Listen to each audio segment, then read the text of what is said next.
गुरुर्ब्रह्मा गुरुर्विष्णु गुरुर्देवो महेश्वरः गुरुः साक्षात् परं ब्रह्म तस्मै श्री गुरवे नमः. ഭാഗവതത്തിലെ ദശമസ്കന്ധം 22-23 അധ്യായങ്ങൾ. ഈ രണ്ട് അധ്യായങ്ങളും ഞങ്ങളുടെ ഒരു വായനയിൽ ധാരാളം സമാനതകൾ ദർശിക്കാൻ സാധിച്ചു. ഏറ്റവും ശക്തമായ പാഠം ഈ രണ്ട് അധ്യായവും നമുക്ക് പ്രദാനം ചെയ്യുന്നത് കൃത്യമായ നിഷ്കാമ ഭക്തി തന്നെയാണ്.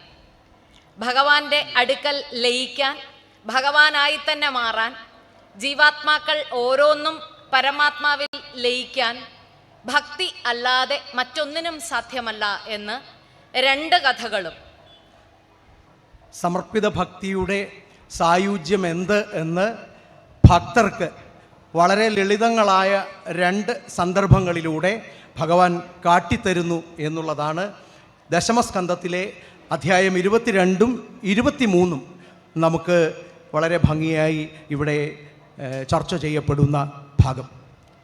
സമ്പൂർണ്ണ സമർപ്പണം എന്നാൽ അവനവനെപ്പറ്റി ബോധ്യമില്ലാതെ, അവനവനെപ്പറ്റി ചിന്തയില്ലാതെ, അവനവൻ്റെ നിഷ്ഠകളിലൊന്നും ധാരാളം ഭ്രമിക്കാതെ സമ്പൂർണമായി ഭഗവാനെ മാത്രം ദർശിച്ചുകൊണ്ട് യാതൊന്ന് കണ്ടത് നാരായണ പ്രതിമ എന്ന് പറയുന്ന തലത്തിൽ നാരായണനെ മാത്രം കാണുക, ഭഗവാനെ മാത്രം കാണുക, ഞാൻ എന്ന് പറയുന്ന ബോധം തന്നെ ഇല്ലാതായി മാറി സാധാരണക്കാരായിട്ടുള്ള വ്യക്തികളായ, പ്രത്യേകിച്ചും സ്ത്രീകൾ, ജ്ഞാനികൾ എന്ന് പറയുന്ന വർഗത്തിൽ പെടാത്തവരായിട്ടുള്ള രണ്ട് തരം സ്ത്രീകൾ, വിപ്രപത്നിമാർ എന്ന് 23-ാമത്തെ അധ്യായത്തിൽ എങ്കിൽ 22-ൽ അത് ഗോപസ്ത്രീകളാണ്.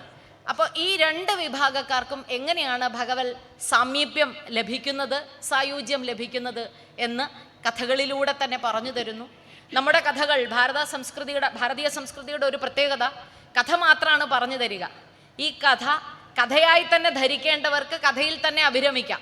കഥയ്ക്കപ്പുറം ഉപകഥകൾ അല്ലെങ്കിൽ അതിൻ്റെ ഉൾക്കാമ്പ് അന്വേഷിക്കുന്ന ഭക്തജനങ്ങളുണ്ട് എങ്കിൽ അവർക്ക് അതിനകത്ത് നിന്ന് മണിമുത്തുകൾ കിട്ടും. അതിനുമപ്പുറം ഉപാസനാരൂപത്തിൽ തന്നെയാണ് സമർപ്പണ ബുദ്ധിയ ജീവിതചര്യ നയിക്കുന്നവരെങ്കിൽ സാക്ഷാത്കാരത്തിനും ഇത് മാത്രം മതിയാവും. അത് വ്യത്യസ്ത ഘട്ടങ്ങൾ മാത്രമാണ്. ആ ഘട്ടങ്ങളിലൂടെ ഒന്ന് സഞ്ചരിക്കാം എന്ന് ഞങ്ങൾ വിചാരിക്കുന്നു. ആദ്യം 22-ാമത്തെ അധ്യായത്തിലെ പ്രധാന ഇതിവൃത്തം എന്ന് പറയുന്നത് കാത്യായനി പൂജയാണ്. വൃന്ദാവനത്തിലെ ഗോപസ്ത്രീകൾ മുഴുവനും ഭഗവാനെ ഭർത്താവായി ലഭിക്കുന്നതിനു വേണ്ടി ആഗ്രഹിക്കുകയും അതിനായി പ്രാർത്ഥനയും പൂജയുമായി നിൽക്കുന്ന ഒരു സാഹചര്യം. അവിടെയാണ് എല്ലാ ഗോപസ്ത്രീകൾക്കും ഭഗവാനെ ഭർത്താവായി ലഭിക്കുക.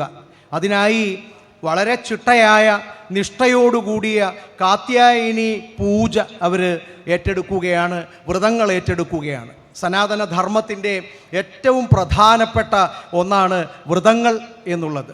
വളരെ കഠിനങ്ങളായിട്ടുള്ള വ്രതങ്ങൾ പോലും സനാതന ധർമ്മവിശ്വാസികൾക്ക് യാതൊരു ബുദ്ധിമുട്ടുമില്ലാതെ എത്ര കഠിനങ്ങളായിട്ടുള്ള വ്രതങ്ങളും ഏറ്റെടുക്കുന്നതിൽ സനാതന ധർമ്മവിശ്വാസികൾ എപ്പോഴും മുൻപന്തിയിലാണ് എന്ന് നമുക്കറിയാം.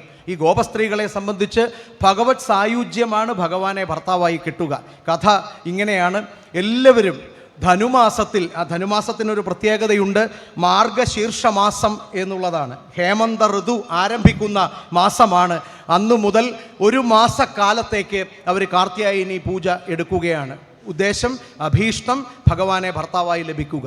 എല്ലാ ദിവസവും അവരൊരുമിച്ച് ഗോപസ്ത്രീകൾ അവരവരുടെ കുലവുമായി ബന്ധപ്പെട്ടിട്ടുള്ള കൂട്ടുകാരുടെ വീട്ടിൽ ചെല്ലുകയും അവരെ ഒരുമിച്ച് ചേർത്തുകൊണ്ട് കാളിന്തിയിൽ സ്നാനം ചെയ്യുകയും സൂര്യോദയത്തിന് മുൻപ് സ്നാനം ചെയ്തുകൊണ്ട് സ്നാനത്തിന് ശേഷം കാളിന്തിയുടെ തീരത്തെ മണലുകൊണ്ട് ദേവീ വിഗ്രഹം ഉണ്ടാക്കി അതിൽ പൂജ ചെയ്യുകയാണ്, നിവേദ്യം നടത്തുകയാണ്. എന്തൊക്കെ കാര്യങ്ങളാണ് അവർ അർച്ചിക്കുന്നത് എന്ന് കൃത്യമായി ഭാഗവതം പറയുന്നുണ്ട്. ചന്ദനം, മാലകൾ, ധൂപം, ദീപം എന്നുള്ളതാണ്. നാളികേരം തുടങ്ങിയിട്ടുള്ള ദ്രവ്യങ്ങൾ, അതുപോലെ തന്നെ തുളസി, മാതളം തുടങ്ങിയിട്ടുള്ള ഫലങ്ങൾ, ഉണക്കലരി, അപ്പോൾ വളരെ കൃത്യമായി പൂജ കർമ്മങ്ങൾ എങ്ങനെയാണ് ചെയ്യേണ്ടത് എന്നതിനെക്കുറിച്ച് ഈ ഗോപസ്ത്രീകൾക്ക് ധാരണയുണ്ട്. അവർ ഭഗവാനെ ഭർത്താവായി ലഭിക്കുന്നതിന് വേണ്ടി ഈ പൂജകൾ നിരന്തരമായി ചെയ്യുകയും അങ്ങനെ ആഹാരാദി നിയമങ്ങളെല്ലാം പാലിച്ചുകൊണ്ട് ശുദ്ധമായ മനസ്സും ശരീരത്തോടും കൂടി കാളിന്തിയിൽ കുളിച്ച് ഇത്തരത്തിലുള്ള ഒരു മന്ത്രോപാസനയോടുകൂടി ഭഗവാനെ ഭർത്താവായി ലഭിക്കുന്നതിനു വേണ്ടി അവരുടെ കാത്യായനി പൂജ ചെയ്യുന്നു. അവിടെയാണ് അധ്യായം 22 ആരംഭിക്കുന്നത്. ഈ പൂജയുടെ ഒരു പ്രത്യേകത ശ്രദ്ധിച്ചാൽ അറിയാം, പേര് കാത്യായനി പൂജ എന്നാണ്. ഈ കാത്യായനി പൂജ ഭഗവതിക്കായി നടത്തുന്ന ഉപാസനയാണ് അല്ലെങ്കിൽ പൂജയാണ്. പക്ഷേ ഉദ്ദേശം ഭഗവാനെ വരനായി ലഭിക്കാൻ അല്ലെങ്കിൽ ഭർത്താവായി ലഭിക്കാനാണ്. ഇതാണ് ഭാരത സംസ്കൃതിയുടെ ഈടുറ്റ ബിംബം എന്ന് ഞങ്ങൾ വിശ്വസിക്കുന്നു. കാരണം ഭഗവാനും ഭഗവതിയും രണ്ടല്ല ഒന്നാണ് എന്ന് ലോകത്തോട് പറഞ്ഞ ഏക സംസ്കൃതി നമ്മുടെ സംസ്കൃതിയാണ്. അർദ്ധനാരീശ്വര സങ്കല്പം തന്നെ അതിന് ഏറ്റവും ശക്തമായിട്ടുള്ള ഉദാഹരണമായിട്ട് നമുക്കെടുക്കാം. ഭഗവാനെ നിനക്ക് നേടണമെന്നുണ്ടെങ്കിൽ ഭഗവതിയിലൂടെ അല്ലാതെ സാധിക്കില്ല എന്ന പരമമായിട്ടുള്ള തത്വം, സത്യം ആണ് ഇതിനകത്തെ കാത്യായനി പൂജയിലൂടെ വ്യക്തമാക്കുന്നത്. ഇനി ഭർത്താവ് ആര് എന്നൊന്ന് സങ്കല്പിച്ചാൽ, ആരാണ് ഭർത്താവ് എന്നതിനെക്കുറിച്ച് ഭാഗവതം വളരെ വ്യക്തമായി പറയുന്നുണ്ട്. നമ്മെ സംബന്ധിച്ച് ഭർത്താവ് എന്ന് പറയുമ്പോൾ അത് പുരുഷ കേന്ദ്രീകൃതമായി മാത്രം ചിന്തിക്കുന്ന ഒരു സാഹചര്യം നമുക്കെല്ലാവർക്കുമുണ്ട്. എന്ന് മാത്രമല്ല എപ്പോഴും ശ്രീകൃഷ്ണ ഭഗവാനെ 16,008 ഭാര്യമാർ വലിയ വലിയ സംഖ്യ വെച്ചുകൊണ്ട് സ്ത്രീജിതൻ എന്നുള്ള മട്ടിൽ തന്നെ അപഹസിക്കുമ്പോൾ ഭർത്താവ് എന്നുള്ള തത്വം എങ്ങനെയാണ് ഭാഗവതം നമുക്ക് തരുന്നതെന്നും ആരാണ് ഭർത്താവ് എന്ന വ്യാഖ്യാനവും ഒന്ന് വിശകലനം ചെയ്യേണ്ടതായിട്ടുണ്ട്. തീർച്ചയായും ഒരേ ആളിനെ ഭർത്താവായി സ്വീകരിക്കുന്നതിനു വേണ്ടി ഗോപസ്ത്രീകൾ മുഴുവൻ, വൃന്ദാവനത്തിലെ ഗോപസ്ത്രീകൾ മുഴുവൻ തയ്യാറെടുക്കുന്നു എന്ന് പറയുമ്പോൾ അത് ഒരു അനൗചിത്യമുണ്ട് എന്ന് പെട്ടെന്ന് നോക്കിയാൽ നേരത്തെ കഥയെ മാത്രം ചിന്തിക്കുന്ന ആളുകൾക്ക് തോന്നാൻ സാധ്യതയുണ്ട്. അവിടെ ഭഗവാൻ എപ്രകാരമാണ് ഭർത്താവിനെ കൃത്യമായി നിർവചിക്കുന്നത്, വ്യാഖ്യാനിക്കുന്നത് എന്ന് നമുക്കൊന്ന് നോക്കാം.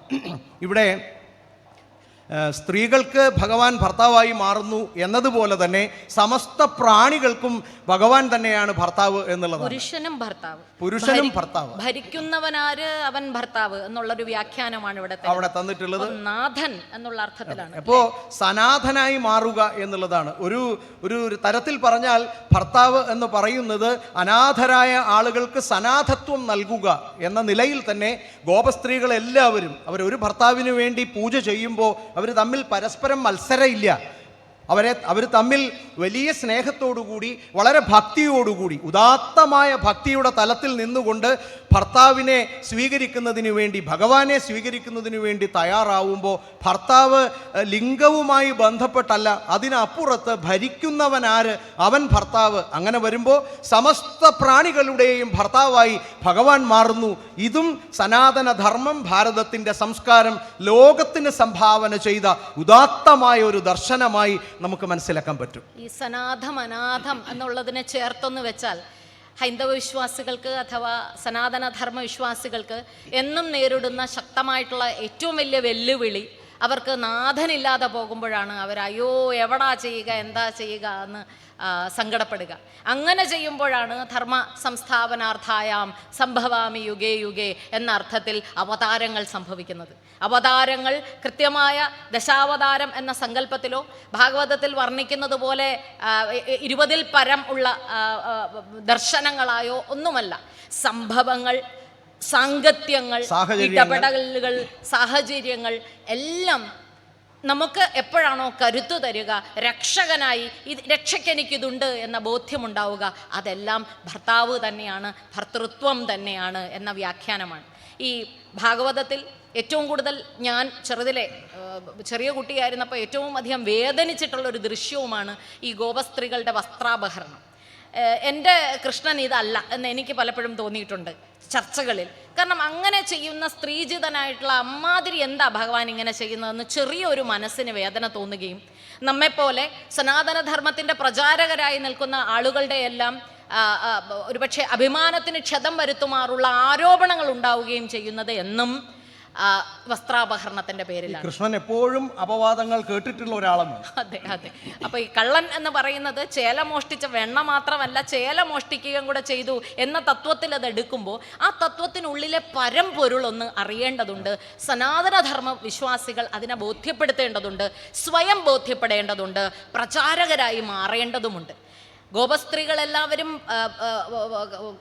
കാളിന്തി നദിയിൽ നിന്ന് പുറത്തേക്ക് വരാനായി നിൽക്കുമ്പോൾ ഭഗവാൻ ആവശ്യപ്പെടുകയും ഞങ്ങൾ വരില്ല എന്നവർ പറയുകയും അപരന്മാർ ഞങ്ങളെ കാണരുത് എന്നവർ ലജ്ജിക്കുകയും താങ്കൾ ഞങ്ങളുടെ ഭർത്താവാണ് എന്നിരുന്നാലും ഇപ്രകാരം ഒരു ചര്യ താങ്കൾ നടത്തിയാൽ, അതായത് അല്ലയോ ഭഗവാനെ അവിടുന്ന് ഞങ്ങളെ ഇപ്രകാരം വിവസ്ത്രരായി നദിയിൽ നിന്ന് പുറത്തേക്ക് വരുത്തിയാൽ അവിടുത്തേക്ക് അപവാദമുണ്ടാകും എന്ന് പറയുന്നതായി ഭാഗവതത്തിൽ പറയുന്നു.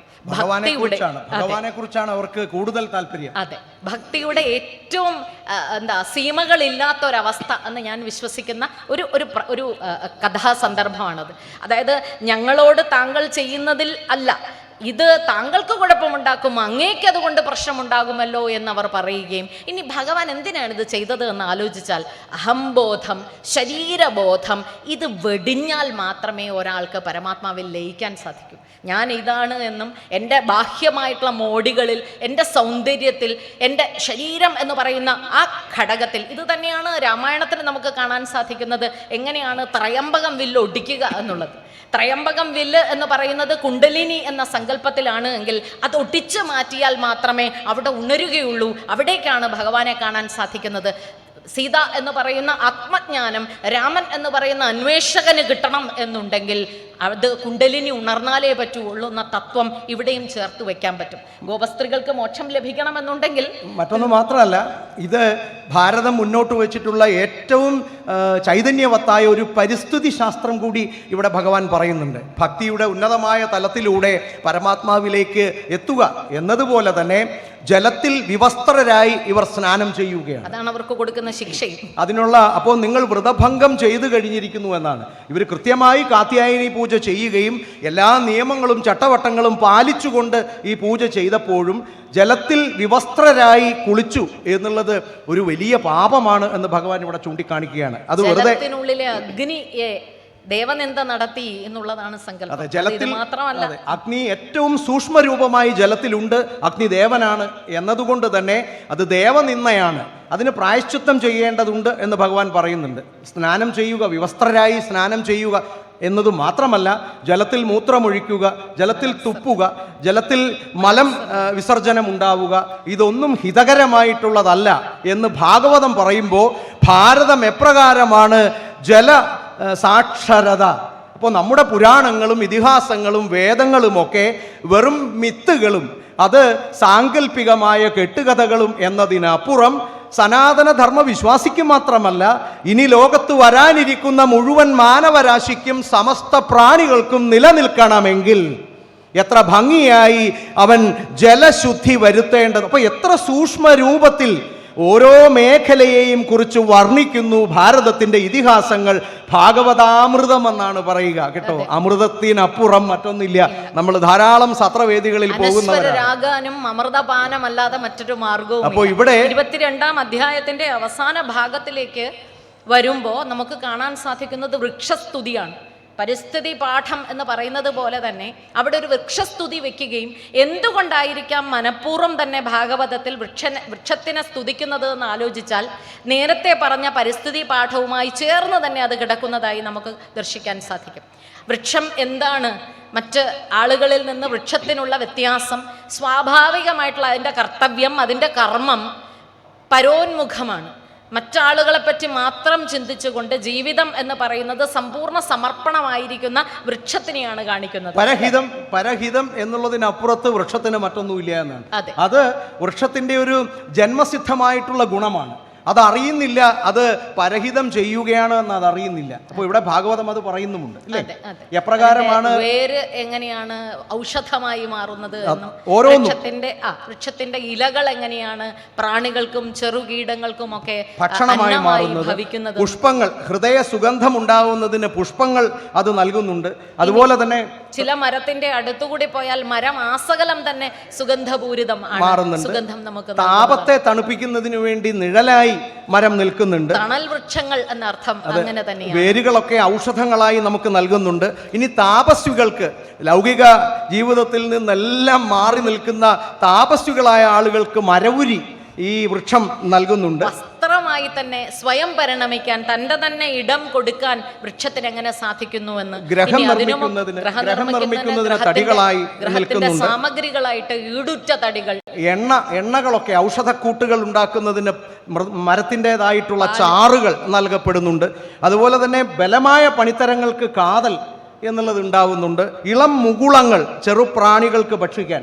ഇത്തരത്തിൽ കൽപ്പവൃക്ഷങ്ങളായി മാറിയിട്ടുള്ള വൃക്ഷത്തെ സ്തുതിച്ചുകൊണ്ട് ഭഗവാൻ നമ്മോട് പറയുന്ന ഒരു വലിയ തത്വം, മണക്കുന്നു ചന്ദനം എന്ന ചൊല്ല് അന്വർത്ഥമാക്കും വിധം ഒടുവിൽ സമർപ്പണ ബുദ്ധിയാ തന്നെ എരിഞ്ഞു ഒടുങ്ങിക്കഴിയുമ്പോൾ ചാരമായി അവശേഷിച്ചാലും കർഷകർക്കായിട്ട്, കാർഷിക വൃത്തിക്കായിട്ട് സ്വയം സമർപ്പിക്കാൻ വൃക്ഷത്തിന് സാധിക്കുന്നു എന്നത് മനഃപൂർവ്വം ഭാഗവതത്തിൽ ഈ രംഗത്തിൽ ഗോപസ്ത്രീകളുമായി ബന്ധപ്പെട്ട, അവരുടെ മോക്ഷവുമായി ബന്ധപ്പെട്ട, കേവലം ഒരൊറ്റ മാസത്തെ കാത്യായനി പൂജ കൊണ്ട് കേമികളായി മാറുന്നത്, ഭഗവത് സാമീപ്യം നേടാൻ സാധിക്കുന്നത്, ഭഗവാനായി തന്നെ പരിണമിക്കാൻ ഗോപസ്ത്രീകൾക്ക് സാധിക്കുന്നു എന്ന കഥയുടെ കൂടെ ചേർത്ത് തന്നെയാണ് വൃക്ഷത്തിന്റെ മഹത്വം പറയുന്നത്. അത് നമ്മെ പഠിപ്പിക്കുന്നത് നാം സർവാത്മന പരഹിതത്തിനായി നിൽക്കേണ്ടതുണ്ട് എന്ന്. അപ്പോൾ മനുഷ്യനെ സംബന്ധിച്ച് വൃക്ഷവുമായി നോക്കുമ്പോൾ ഒരു വ്യത്യാസമുണ്ട്. നമുക്ക് വിശേഷ ബുദ്ധിയുണ്ട് എന്നതാണ്. വിശേഷ ബുദ്ധിയുള്ള മനുഷ്യൻ പരഹിതത്തിനായി പരോപകാരം ചെയ്യേണ്ടുന്നത് എപ്രകാരമാവണം? അത് വൃക്ഷം പരോപകാരം ചെയ്യുന്നത് പോലെ ആവണം. വൃക്ഷം അറിയുന്നില്ല, അത് വൃക്ഷത്തിൻ്റെ ജന്മസിദ്ധമായിട്ടുള്ള ഒരു ഗുണമാണ്. ഇപ്പോൾ ജന്മസിദ്ധമായി സ്വതസിദ്ധമായ ശൈലിയിൽ മനുഷ്യ ജന്മം തന്നെ പറയുന്നുണ്ടല്ലോ, ശരീരമാദ്യം ഖലു ധർമ്മസാധനം എന്നാണ്. അപ്പോൾ ശരീരം ക്ഷേത്രമാണ് എന്ന് മറ്റൊരിടത്ത് ഭഗവാൻ പറയുന്നുണ്ട്, ഇല്ലേ? ഇതം ശരീരം ക്ഷേത്ര എന്ന് പറയുന്നുണ്ട്. അപ്പോൾ ശരീരം എന്തിനു വേണ്ടിയാണ്? പ്രോജ്വലിതമായി വരണമെന്നുണ്ടെങ്കിൽ ശരീരം ഉപാസന കൊണ്ട് തന്നെ, വ്രതങ്ങൾ കൊണ്ട് തന്നെ ശക്തമാക്കേണ്ടതുണ്ട് എന്നും, ഇത് കേവലം ഒരു ടൂളാണ്, ഒരു ബാഹ്യമോടി മാത്രമാണ്, അകമാണ് കാമ്പ് എന്നും ജ്വലിതമാനമാകേണ്ടതെന്നും, ആശയങ്ങൾ, ചിന്തകൾ, മൂല്യങ്ങൾ, ആ മൂല്യങ്ങളിൽ ശ്രേഷ്ഠം പരന് വേണ്ടി ദധീജി മഹർഷിയുടെ കഥ തന്നെ പറയുന്നത് അത് തന്നെയാണ്. വാസനാരൂപത്തിലിരിക്കുന്ന ദധീജിയുടെ അടുക്കലേക്ക് ദേവേന്ദ്രൻ വജ്രായുധം അന്വേഷിച്ചു പോവുകയും ഇതാണ് ഏറ്റവും നല്ല നട്ടല് എന്ന തിരിച്ചറിവുണ്ടാവുകയും ധ്യാന നിമഗ്നായിട്ടുള്ള മുനി കണ്ണൊന്ന് തുറക്കുന്നതിന് മുമ്പ് തന്നെ കണ്ണ് തുറക്കാതെ ദേവേന്ദ്രനോട് പറഞ്ഞു, നിനക്ക് എൻ്റെ നട്ടല് മാത്രം മതിയോ? ലോകത്തിനെ രക്ഷിക്കാൻ എൻ്റെ നട്ടലിൽ നിന്ന് നിനക്ക് വജ്രായുധം ഉണ്ടാക്കാൻ സാധിക്കുമെങ്കിൽ ഇനി നട്ടല് തന്നെ വേണ്ട, തല കൂടി എടുത്തുകൊള്ളൂ. ഇങ്ങനെ പറയാവുന്ന കേമരായിട്ടുള്ള താപസന്മാർക്ക്, ഋഷിപുങ്കവന്മാർക്ക്, ആചാര്യന്മാർക്ക് ജന്മമരുളിയ നാടാണ് നമ്മുടെ നാട്. അതുകൊണ്ട് തന്നെ ഈശാവാസ്യ ഉപനിഷത്ത് തുടങ്ങുന്നത് തന്നെ അങ്ങനെയാണ്. ഈശാവാസ്യം ഇതം സർവം യത്കിഞ്ച ജഗത്യേനം ജഗത്യേന തെക്തേന ഭുംജീത തേന തെക്തേന ഭുംജീത എൻജോയ് ബൈ റിനൻസിയേഷൻ.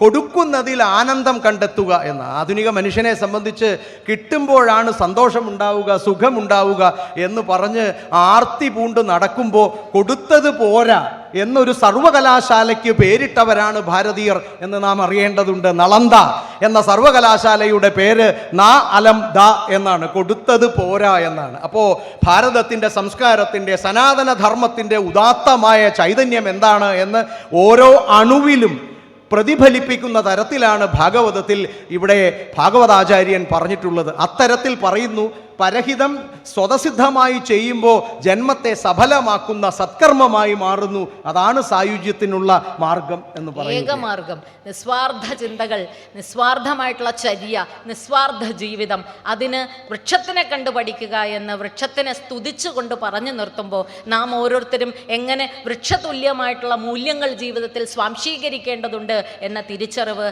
ആ പാഠത്തിൻ്റെ, ആ അധ്യായത്തിൻ്റെ ഒടുക്കത്തിൽ 22-ാം അധ്യായം അവിടെ തീരുമ്പോൾ അവിടെ നിന്ന് നാം പോകുന്നത് വൃന്ദാവനം തന്നെയാണ്. വൃന്ദാവനത്തിന് സമീപത്തുള്ള കാടുകളിൽ ഭഗവാനും അദ്ദേഹത്തിൻ്റെ ജ്യേഷ്ഠൻ ബലരാമനും സുഹൃത്തുക്കളും കൂടി അങ്ങനെ നടക്കുന്ന സമയത്ത് ഭഗവാന് വിശപ്പുണ്ടാവുകയാണ്. അവിടെ നിന്ന് അധ്യായം 23-ൽ വിശപ്പ് എന്ന് പറയുന്ന തികച്ചും ഭൗതികമായിട്ടുള്ള ഒന്നിനെ എത്ര ശ്രേഷ്ഠമായി ഭാഗവതത്തിൽ അത് സായുജ്യത്തിനുള്ള ഉപാധിയാക്കി മാറ്റി എന്ന് പറയുന്നിടത്താണ് അധ്യായം കഥ വളരെ ലളിതമാണ്. വിശക്കുന്ന ഭഗവാൻ അന്നം തേടി പോകുന്നു. ഭഗവാനല്ല പോകുന്നത്, പകരം ഗോപന്മാരെ വിടുന്നു. വിപ്രന്മാർ അവരെ നിരാകരിച്ച് വിടുന്നു. യജ്ഞകർമാദികളിലാണ് അവർ അഭിരമിച്ചിരിക്കുന്നത്. ഇത് അതിൻ്റെ സമയമല്ല എന്ന മട്ടിൽ അവരെ പറഞ്ഞു വിടുന്നു. ശ്രീകൃഷ്ണനാണ് പറഞ്ഞു വിട്ടത് എന്ന് വിപ്രന്മാരോട് പറയണം എന്ന് ഗോപന്മാരോട് നിർദ്ദേശിക്കുന്ന ഭഗവാൻ വിപ്രപത്നിമാരുടെ അടുക്കലേക്ക് എത്തുമ്പോൾ ഞാൻ ഇവിടെ ഉണ്ട് എന്ന് മാത്രം പറഞ്ഞാൽ മതി എന്ന് പറയുന്നു. സർവവും മറന്നിട്ട് ഭർത്താക്കന്മാരെയും കുടുംബത്തിനെയും എല്ലാം ത്യജിച്ചുകൊണ്ട് ഭഗവാൻ വശന്നിരിക്കുവാണല്ലോ എന്ന സങ്കല്പത്തിൽ കിട്ടുന്ന അന്നം മുഴുവൻ ഏറ്റവും കേമമായി പരിപാകപ്പെടുത്തിയിട്ട് അതുമായി ഓടിയെത്തുന്ന വിപ്രപത്നിമാരും ഒടുവിൽ അവർക്ക് അനുഗ്രഹം ലഭിക്കുന്നതുമാണ് കഥ. പക്ഷേ ഈ കഥയ്ക്കകത്തെ വിശപ്പ് എന്ന് പറയുന്നത് കേമമായ, അവിടെ വിപ്രന്മാരെ സംബന്ധിച്ച് അവർ ആംഗിരസം എന്നുള്ള ഒരു സത്രം നടത്തിക്കൊണ്ടിരിക്കുകയാണ്. അപ്പോൾ ഭഗവാൻ അതറിയാം. അതുകൊണ്ട് തന്നെയാണ് ഭഗവാൻ അവരുടെ അടുത്തേക്ക് തൻ്റെ കൂട്ടുകാരെ പറഞ്ഞു വിടുകയാണ്. ഭഗവാന് വിശക്കുന്നുണ്ട്, പക്ഷേ ഭഗവാൻ അവരോട് പറയുന്നത് നിങ്ങൾക്ക് വിശക്കുന്നുണ്ട് എന്ന് പറഞ്ഞാൽ മതി. ഭഗവാൻ ഞാൻ പറഞ്ഞു വിട്ടിട്ടാണ് എന്നുകൂടി പറയുക എന്നാണ്. അപ്പോൾ വിശപ്പ് എന്നുള്ളത് ഭഗവാനും ഭഗവാന്റെ ജ്യേഷ്ഠനും കൂട്ടുകാർക്കുമുണ്ട്. തികച്ചും ഭൗതികമായിട്ടുള്ള ഈ വിശപ്പിനെക്കുറിച്ച് ഭഗവാൻ പറയുന്നു, നാം ജനിക്കുന്ന അന്ന് മുതൽ നമ്മുടെ ഉള്ളിലിരുന്ന് നമ്മെ ഉപദ്രവിക്കുന്ന ശത്രുവാണ് വിശപ്പ് എന്ന് പറയുന്നുണ്ട്. വിശപ്പ് നമ്മുടെ ശത്രുവായി മാറുന്നു. അതേപോലെ തന്നെ അദ്ദേഹം അനുഗ്രഹിക്കുന്ന വിപ്രപത്നികൾക്കും ഒരു വിശപ്പുണ്ട്. ആ വിശപ്പ് പക്ഷേ ഭൗതികമായിട്ടുള്ളതല്ല, അത് ആത്മീയമായിട്ടുള്ള ഒരു വിശപ്പാണ്. ഇത് വിപ്രപത്നിമാർക്ക് മാത്രമല്ല, കഥ ശ്രവിക്കുന്ന നമുക്കെല്ലാവർക്കും ഇനിയും കഥ കേൾക്കണം എന്നുള്ള വിശപ്പും, ഇനി അതിനുമപ്പുറം ഭഗവത് സാമീപ്യം ആഗ്രഹിക്കുന്ന എല്ലാ ഭക്തനും അത് നേടിയെടുക്കണമെന്നുള്ള വിശപ്പും. അങ്ങനെ 2 തരം വിശപ്പുകളെ ഗംഭീരമായി പ്രതിപാദിക്കുന്നുണ്ട് ചെറിയൊരു കഥയിലൂടെ ഇവിടെ ഈ അധ്യായത്തിൽ. അതെ, അപ്പോൾ ഈ വിപ്രപത്നികളെ സംബന്ധിച്ച് അവർക്ക് ആത്മീയമായിട്ടുള്ള വിശപ്പിന് ഭഗവാൻ കൃത്യമായ ഭക്ഷണം കൊടുക്കുന്നുണ്ട്. അതേപോലെ തന്നെ ഭഗവാനും അദ്ദേഹത്തിൻ്റെ കൂട്ടുകാർക്കും വിപ്രപത്നികൾ ഭക്ഷണം കൊടുക്കുന്നുണ്ട്. അവിടെ ഒരു കൊടുക്കൽ വാങ്ങലുകൾ സംഭവിക്കുന്നുണ്ട് എന്നാണ്. പക്ഷെ കൊടുക്കൽ വാങ്ങലുകളുടെ തലം എത്ര തീക്ഷ്ണമാണ് എന്നത് ആലോചിക്കേണ്ടതുണ്ട്. കേവലം ഭക്ഷണം എന്നുള്ളത് ഭൗതികമായിട്ടുള്ള തലമെങ്കിൽ സമർപ്പണ ബുദ്ധിയാ തന്നെ ഭഗവാന് ഭക്ഷണം കൊടുത്തു കഴിയുമ്പോൾ വിപ്രപത്നിമാർ നേരിടുന്നത് അവരുടെ ഉള്ളിലെ ക്ഷുത്തിനാണ് ഒരു ശമനം ഉണ്ടാകുന്നത്. ഭഗവാനെ കാണണമെന്നുള്ള കൊതി, ആ വിശപ്പിനാണ് ശമനം ലഭിക്കുക. ഭഗവാനിൽ ലയിക്കണം എന്നുള്ള കൊതി, ആ വിശപ്പിനാണ് ശമനം ലഭിക്കുക. വിപ്രപത്നിമാരുടെ മോക്ഷം അഥവാ അവർക്ക് അനുഗ്രഹം ലഭിക്കുക എന്ന് പറയുന്നത് വിശപ്പിന്, ആത്മീയ വിശപ്പിൻ്റെ ശമനമായി വ്യാഖ്യാനിക്കേണ്ടതുണ്ട്. ഭഗവാന്റെ വിശപ്പ് നമ്മൾ നൈവേദ്യം ഒക്കെ നടത്തുന്നുണ്ടല്ലോ, ഭഗവാന് വിശക്കുമ്പോൾ കൊടുക്കുന്നുണ്ടല്ലോ, അവിടെ ആ സമർപ്പണ ബുദ്ധിയാ ചെയ്യുമ്പോൾ ഭഗവാൻ ഇപ്പോൾ വിശന്നിരിക്കുകയാണ്, ഈ അന്നം കൊടുക്കുന്നത് ഭൗതികമായിട്ടുള്ള അന്നമാണെങ്കിലും അതിലൂടെ സാക്ഷാത്കരിക്കുന്നത് ആത്മീയമായിട്ടുള്ള നേട്ടം നേടുന്നത് ഓരോ ഭക്തനും തന്നെയാണ്. നമ്മുടെ സംസ്കൃതിയുടെ മറ്റൊരു സവിശേഷതയാണ് നാം ഭൗതികതയ്ക്കും ആധ്യാത്മികതയ്ക്കും ഒരേപോലെ തന്നെ സന്തുലിതമായ തലത്തിൽ കാണുന്നു എന്നുള്ളത് വളരെ കൃത്യമായി ഈ ഒരു കഥാസന്ദർഭത്തിലൂടെ നമുക്ക് മനസ്സിലാക്കാവുന്നതാണ്. സനാതന ധർമ്മത്തിനെ അങ്ങനെ ഒന്ന് വ്യാഖ്യാനിക്കേണ്ടതും കൂടിയുണ്ട്. ഇതര ധർമ്മങ്ങൾക്കൊന്നും പുലർത്താൻ സാധിക്കാത്ത ഗംഭീരമായിട്ടുള്ള ഒരു സാംസ്കാരിക ബോധമാണത്.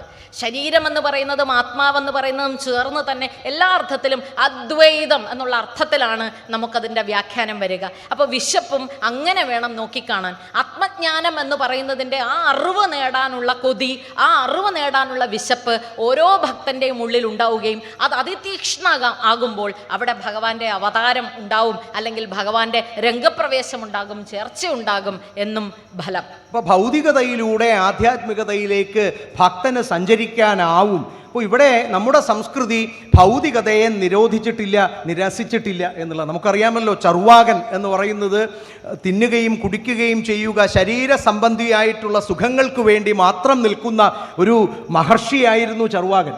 ആ ചർവാകനും ഒരിടം കൊടുത്തു സനാതന ധർമ്മം എന്ന് പറയുമ്പോൾ ഭൗതികതയ്ക്ക് നാം അതിന് അർഹമായിട്ടുള്ള പ്രാധാന്യം നൽകുകയും ഭൗതികതയിലൂടെ ആധ്യാത്മികതയിലേക്ക്, ആത്മീയതയിലേക്ക്, മോക്ഷത്തിലേക്ക് പോകുമ്പോൾ അത് ആത്മജ്ഞാനത്തിനു വേണ്ടിയിട്ടുള്ള വിപ്രപത്നികളുടെ പ്രാർത്ഥനയായി മാറുകയും അതാണ് അനുഗ്രഹമായി, അവരുടെ ഭക്ഷണമായി, ഭഗവത് അനുഗ്രഹമായി ഭഗവാൻ അവർക്ക് കൊടുക്കുകയും ചെയ്യുന്നത്. ഈ വിശപ്പും പ്രാർത്ഥനയും ചേർത്ത് വെക്കേണ്ട മറ്റൊരു ഘടകവും കൂടിയുണ്ട്, അത് യാചനയാണ്.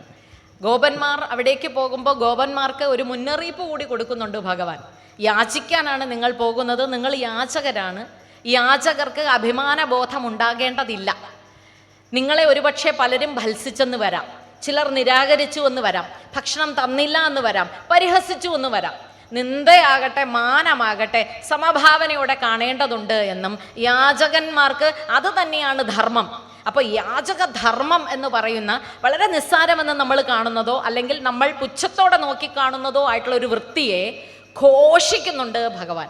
യാചിക്കുക എന്നതിൻ്റെ തലങ്ങൾ മാറുമ്പോൾ അതിൻ്റെ ദിശകളും അതിൻ്റെ കൽപ്പനകളും മാറുന്നതായി നമുക്ക് കാണാം. ഭക്ഷണം യാചിച്ചായി ചെല്ലുന്ന വ്യക്തികളെ സംബന്ധിച്ച്, പ്രത്യേകിച്ചും ഭാരതത്തിൻ്റെ വർണ്ണാശ്രമ അതിലെ ആശ്രമ വ്യവസ്ഥ എടുത്തു നോക്കിയാൽ പഠിക്കുന്ന കുട്ടികൾ, ഇന്നത്തെ കുട്ടികളുമായി അതൊന്ന് തുലനം ചെയ്ത് നോക്കേണ്ടതും കൂടിയുണ്ട്. അല്പാഹാരം, ജീർണവസ്ത്രം, ഭഗധ്യാനം, ശ്വാനനിദ്ര എന്നൊക്കെ പറയുന്ന ചില കൽപ്പനകൾ ചേർത്ത് വെച്ചുകൊണ്ട് ഭവതി ഭിക്ഷാം ദേഹി എന്ന എല്ലാ വീടിൻ്റെയും മുമ്പിൽ പോയി, അല്ലെങ്കിൽ ചില ദിവസങ്ങളിൽ മാത്രം, ചില നേരം മാത്രം അവർ അറിഞ്ഞു തരുന്ന അന്നം മാത്രം ഭുജിക്കണം. അല്പാഹാരം എന്ന് പറയുന്നത് ആ അർത്ഥത്തിലാണ്. സാക്ഷാൽ ശ്രീ ശങ്കരാചാര്യർ ഒരു കുടുംബത്തിൽ ചെന്ന് കയറുന്നതും അവിടുത്തെ അമ്മയ്ക്ക് കൊടുക്കാനൊന്നും ഇല്ലാതെയായിട്ട് ഒടുവിൽ സ്വർണ്ണ നെല്ലിക്ക കനകധാരാ സ്തോത്രത്തിന് ഇടയാക്കുന്ന ആ കൃതിക്ക് ഇടയാക്കുന്ന സാഹചര്യം ഉണ്ടായതുമെല്ലാം ഭാരതത്തിൻ്റെ ഈ ആശ്രമ വ്യവസ്ഥയുമായി ചേർത്ത് വേണം നമുക്ക് വായിക്കാൻ. ബ്രഹ്മചര്യത്തിൽ യാചക വൃത്തി അനുഗ്രഹിച്ചിട്ടുള്ളതാണ്, പറഞ്ഞു വെച്ചിട്ടുള്ളതാണ്.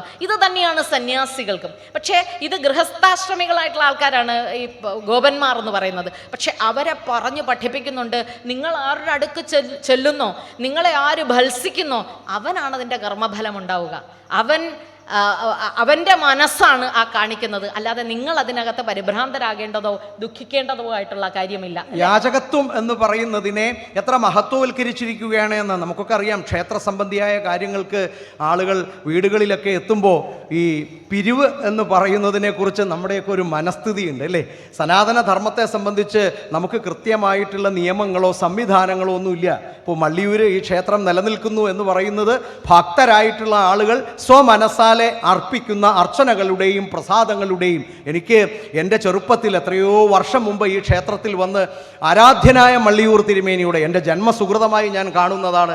അദ്ദേഹത്തിനൊപ്പം ഇരിക്കാനും സംസാരിക്കാനും അദ്ദേഹത്തെ പരിചയപ്പെടാനും എൻ്റെ പേര് വിളിച്ച് അദ്ദേഹം സംസാരിച്ചിട്ടുള്ള അനുഭവം ഈ വേദിയിൽ ഞാൻ സുഹൃതമായി പറയാൻ ആഗ്രഹിക്കുകയാണ്. അങ്ങനെയുള്ള നമ്മുടെ ക്ഷേത്രങ്ങളുടെ പുരോഗതി എന്നൊക്കെ പറയുന്നത് ഭക്തർ കൊടുക്കുന്ന അവരുടെ അർച്ചനകളാണ്, അവരുടെ പ്രസാദമായി കൊടുക്കുകയാണ്. അപ്പോൾ യാചകത്വം എന്ന് പറയുന്നത് അപമാനത്തിനുള്ള അല്ല. അത് എത്ര നമ്മെ നിന്ദിച്ചാലും ഇവിടെ പറഞ്ഞതുപോലെ അത് പറയുന്നവരുടെ മനസ്സിൻ്റെ താല്പര്യമാണ് എന്ന്. അത് നിന്ദിക്കലാവട്ടെ, അത് മാനിക്കലാവട്ടെ, അത് നോക്കേണ്ടതില്ല. ഭാരതത്തിൻ്റെ സംസ്കൃതി തന്നെ നമുക്കറിയാമല്ലോ. സ്വാമി വിവേകാനന്ദ സ്വാമികൾ അദ്ദേഹം പാലക്കാട് റെയിൽവേ സ്റ്റേഷനിൽ, ഷൊർണൂർ അതോ പാലക്കാട് വന്നിറങ്ങിയിട്ട് അദ്ദേഹത്തിന് രാവിലെ വിശക്കുകയാണ്. അദ്ദേഹം ആ റെയിൽവേ സ്റ്റേഷനിൽ കണ്ട ഒരാളിനോട് എനിക്ക് വിശക്കുന്നുണ്ട്, രാവിലെ ഒരു പ്രഭാത ഭക്ഷണത്തിനുള്ള ഒരു പൈസ തരണം എന്ന് പറയുകയും അദ്ദേഹം ഒരു 10 രൂപ എടുത്ത് സ്വാമി വിവേകാനന്ദന് കൊടുക്കുകയാണ്. അന്നത്തെ കാലവുമാണ്. ആ സ്വാമി ചെയ്തത് എന്താണ് എന്ന് നോക്കണം. ഭാരതത്തെ നിത്യ യൗവനത്തിൽ നിലനിർത്തിയ സന്യാസി. ഇത്ര സുന്ദരനായ ഒരു പുരുഷനെ ഞാൻ മറ്റൊരിടത്ത് കണ്ടിട്ടില്ല. അദ്ദേഹം പോയി കാപ്പി കുടിച്ചിട്ട് തിരിച്ച് പൈസ ബാക്കി ഉണ്ടായിരുന്നത് ഈ തന്നയാളിന് തിരിച്ചു കൊടുക്കുകയാണ്. ഭാരതത്തിൻ്റെ സന്യാസിയുടെ മഹത്വം എന്താണ്, യാചകത്വത്തിൻ്റെ ഉദാത്തമായ സങ്കല്പം എന്താണ് എന്ന്. അപ്പോൾ ഈ പൈസ പരിഭ്രമിച്ചു പോയി, ഇതെന്താണ് ഇത് തിരിച്ചു തരുന്നത്, ഞാൻ അറിഞ്ഞു തന്നത് തന്നെയാണ് എന്ന് പറഞ്ഞപ്പോൾ ഞാൻ സന്യാസിയാണ്, എനിക്ക് ആവശ്യം ഇതേ ഉള്ളൂ, ബാക്കി സൂക്ഷിക്കേണ്ടത് എൻ്റെ ധർമ്മമല്ല എന്നായിരുന്നു അദ്ദേഹം. അപ്പോൾ ഇവിടെ ഈ ഗോപന്മാർക്ക് ആത്മീയ അന്വേഷണത്തിന് വേണ്ടിയിട്ടുള്ള ഒരു പരുവപ്പെടുത്തൽ, പാകപ്പെടുത്തൽ ഭഗവാൻ ചെയ്യുന്നുണ്ട് ഈ യാചകരായി അവിടെ ചെന്ന് ചോദിക്കുമ്പോൾ എന്നുള്ളത് കൂടി നാം മനസ്സിലാക്കേണ്ടത്. പിന്നെ ബ്രാഹ്മണ്യത്തെ എങ്ങനെയാണ് വിപ്രന്മാർ നോക്കിക്കണ്ടത്, അതും വളരെ ഗൗരവമായി ഇവിടെ ഒന്ന് നോക്കേണ്ടതാണ്. ഈ ആംഗിരസം എന്ന് പറയുന്ന സത്രം നടത്തുന്നത് ബ്രാഹ്മണരാണ്. അപ്പോൾ ബ്രാഹ്മണ്യം എന്ന് പറയുന്നത് എല്ലാ അറിവുകളുടെയും കേദാരമായി നിൽക്കുന്നവർ എന്നാണ് പൊതുവിൽ പറയപ്പെട്ടിട്ടുള്ളത്. ഇവരും അങ്ങനെ തന്നെയാണ്. ഇവർ വളരെ കൃത്യമായി വേദങ്ങൾ പഠിക്കുകയും ശാസ്ത്രങ്ങളിൽ ഇവർക്ക് അപാരമായ പാണ്ഡിത്യമുണ്ട്. അതുപോലെ തന്നെ പാണ്ഡിത്യമുണ്ട് എന്നതിനെ പറ്റി തന്നെ അവർക്കൊരു ഗർവമുണ്ട്. അവർ പറയുന്നുണ്ട് അവർക്ക് 3 തരത്തിലുള്ള ഗുണങ്ങളുണ്ട് എന്നാ. നമ്മളും നമ്മുടെ ചുറ്റുവട്ടത്തും ധാരാളം ബ്രാഹ്മണരെ കാണുന്നുണ്ട് അല്ലേ.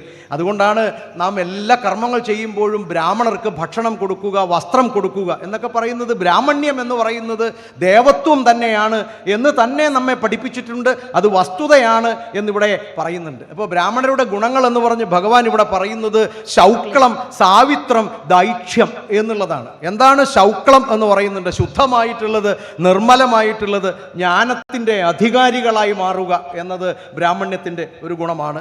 മറ്റൊന്ന് സാവിത്രം എന്നുള്ളതാണ്. സവിതാവായിട്ടുള്ള പരമാത്മാവിനെ സ്തുതിക്കുന്ന ഗായത്രി മന്ത്രം ചൊല്ലാൻ അധികാരമുള്ളത് എന്ന. ഗായത്രിയൊക്കെ വിദേശ സർവകലാശാലകളിലെ കുട്ടികൾ പഠനം തുടങ്ങുന്നതിന് മുൻപ് രാവിലെ ചൊല്ലുന്നതിൻ്റെ വീഡിയോകളൊക്കെ നാം കാണുന്നുണ്ട്. നമ്മുടെ ഇവിടെ ചൊല്ലാൻ പറയുമ്പോൾ കുട്ടികൾക്ക് താല്പര്യമില്ല.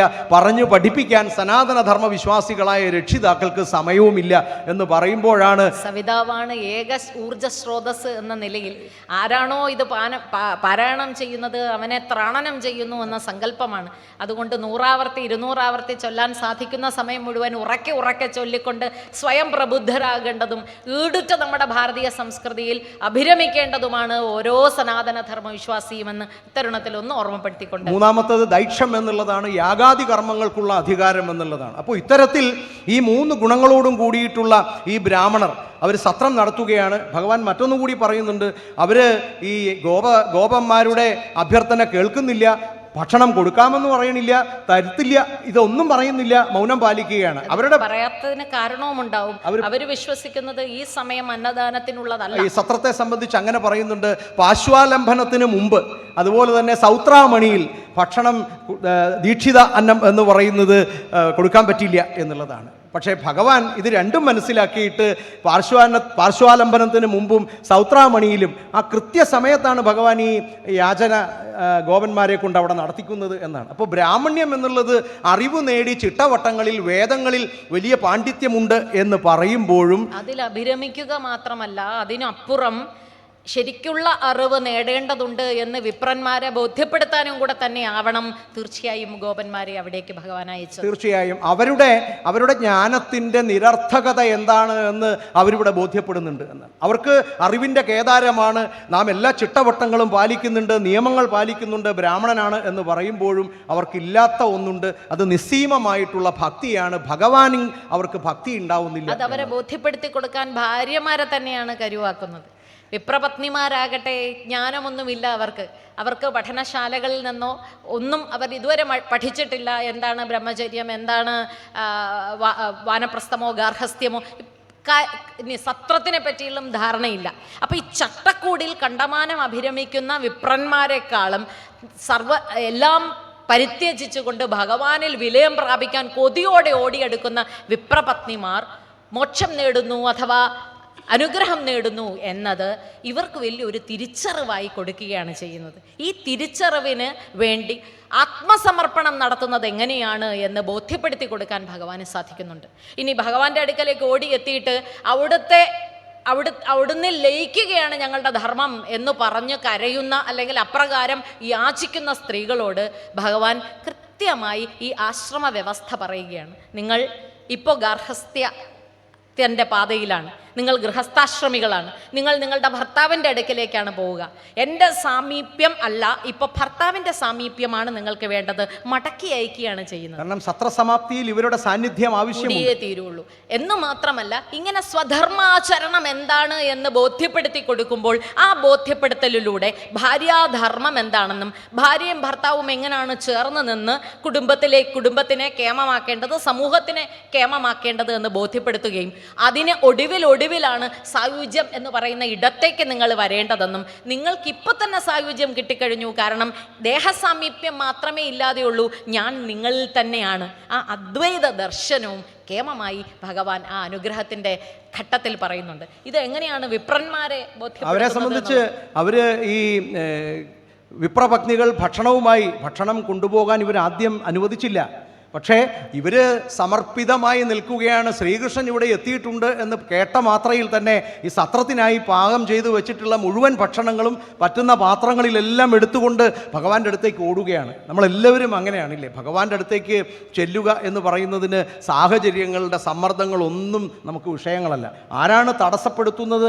തടസ്സപ്പെടുത്താൻ അധികാരമുള്ള ഭർത്താവാണ് പോവണ്ട എന്നിവരോട് പറയുക. പക്ഷേ ഇവരവിടെ ചെല്ലുകയും ഇവർ ഭഗവത് ദർശനം സായുജ്യം നേടുകയും ചെയ്ത് തിരിച്ചു വരുന്നു എന്നുള്ളത് ഈ വിപ്രന്മാരെ സംബന്ധിച്ചിടത്തോളം ഒരു വലിയ തിരിച്ചറിവിൻ്റെ സ്വയം വിശകലനത്തിൻ്റെ ഒരു സന്ദർഭം അവിടെ ഉണ്ടാവുകയാണ്. രണ്ട് രീതിയിലാണ് ഉണ്ടാവുന്നത്. അവരെ അത് അത്ഭുതപ്പെടുത്തുകയും കൂടി ചെയ്തു. ഇത്ര ജ്ഞാനമുണ്ടായിരുന്നു, ഇത്ര അറിവുണ്ടായിരുന്നു, ഇങ്ങനെയൊക്കെയാണ് ചര്യകൾ എന്ന് വേണ്ടത് ശീലിച്ച ഞങ്ങൾക്ക് ലഭിക്കാത്തത് ഞങ്ങളുടെ ഭക്തിമാർക്ക് എങ്ങനെ ലഭിച്ചു എന്നുള്ളത് ഈ അകക്കണ്ണ് തുറപ്പിക്കുന്നത് എങ്ങനെയാണെന്ന് നോക്കൂ. സാധാരണക്കാരായിട്ടുള്ള ആളുകളിലൂടെയാണ്, ചെറിയൊരു കഥയിലൂടെ, ആ കഥാസന്ദർഭത്തിലൂടെയാണ് ഭഗവാൻ അത് അവർക്ക് വെളിവാക്കി കൊടുക്കുന്നത്.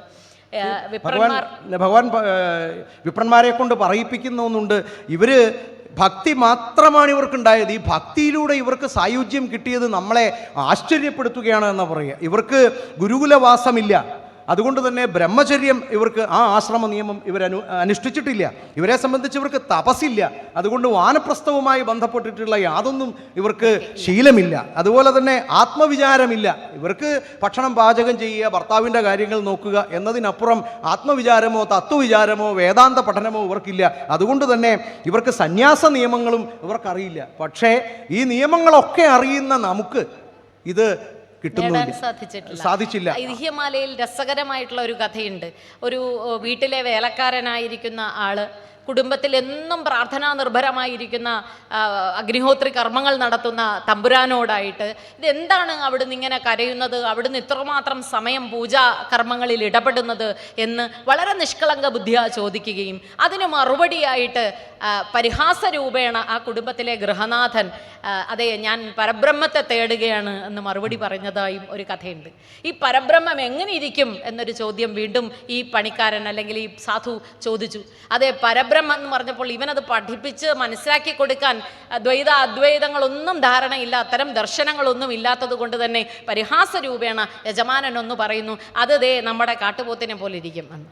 അതൊരു തമാശ രൂപത്തിലാണ് പറഞ്ഞതെങ്കിലും പാവം നിഷ്കളങ്കനായിട്ടുള്ള മനസ്സുള്ള ഈ സേവകൻ അന്നു മുതൽ തൻ്റെ യജമാനനെ രക്ഷിക്കാൻ വേണ്ടി എന്നോണം ഈ കാട്ടുപോത്തിനെ അന്വേഷിക്കാൻ തുടങ്ങി.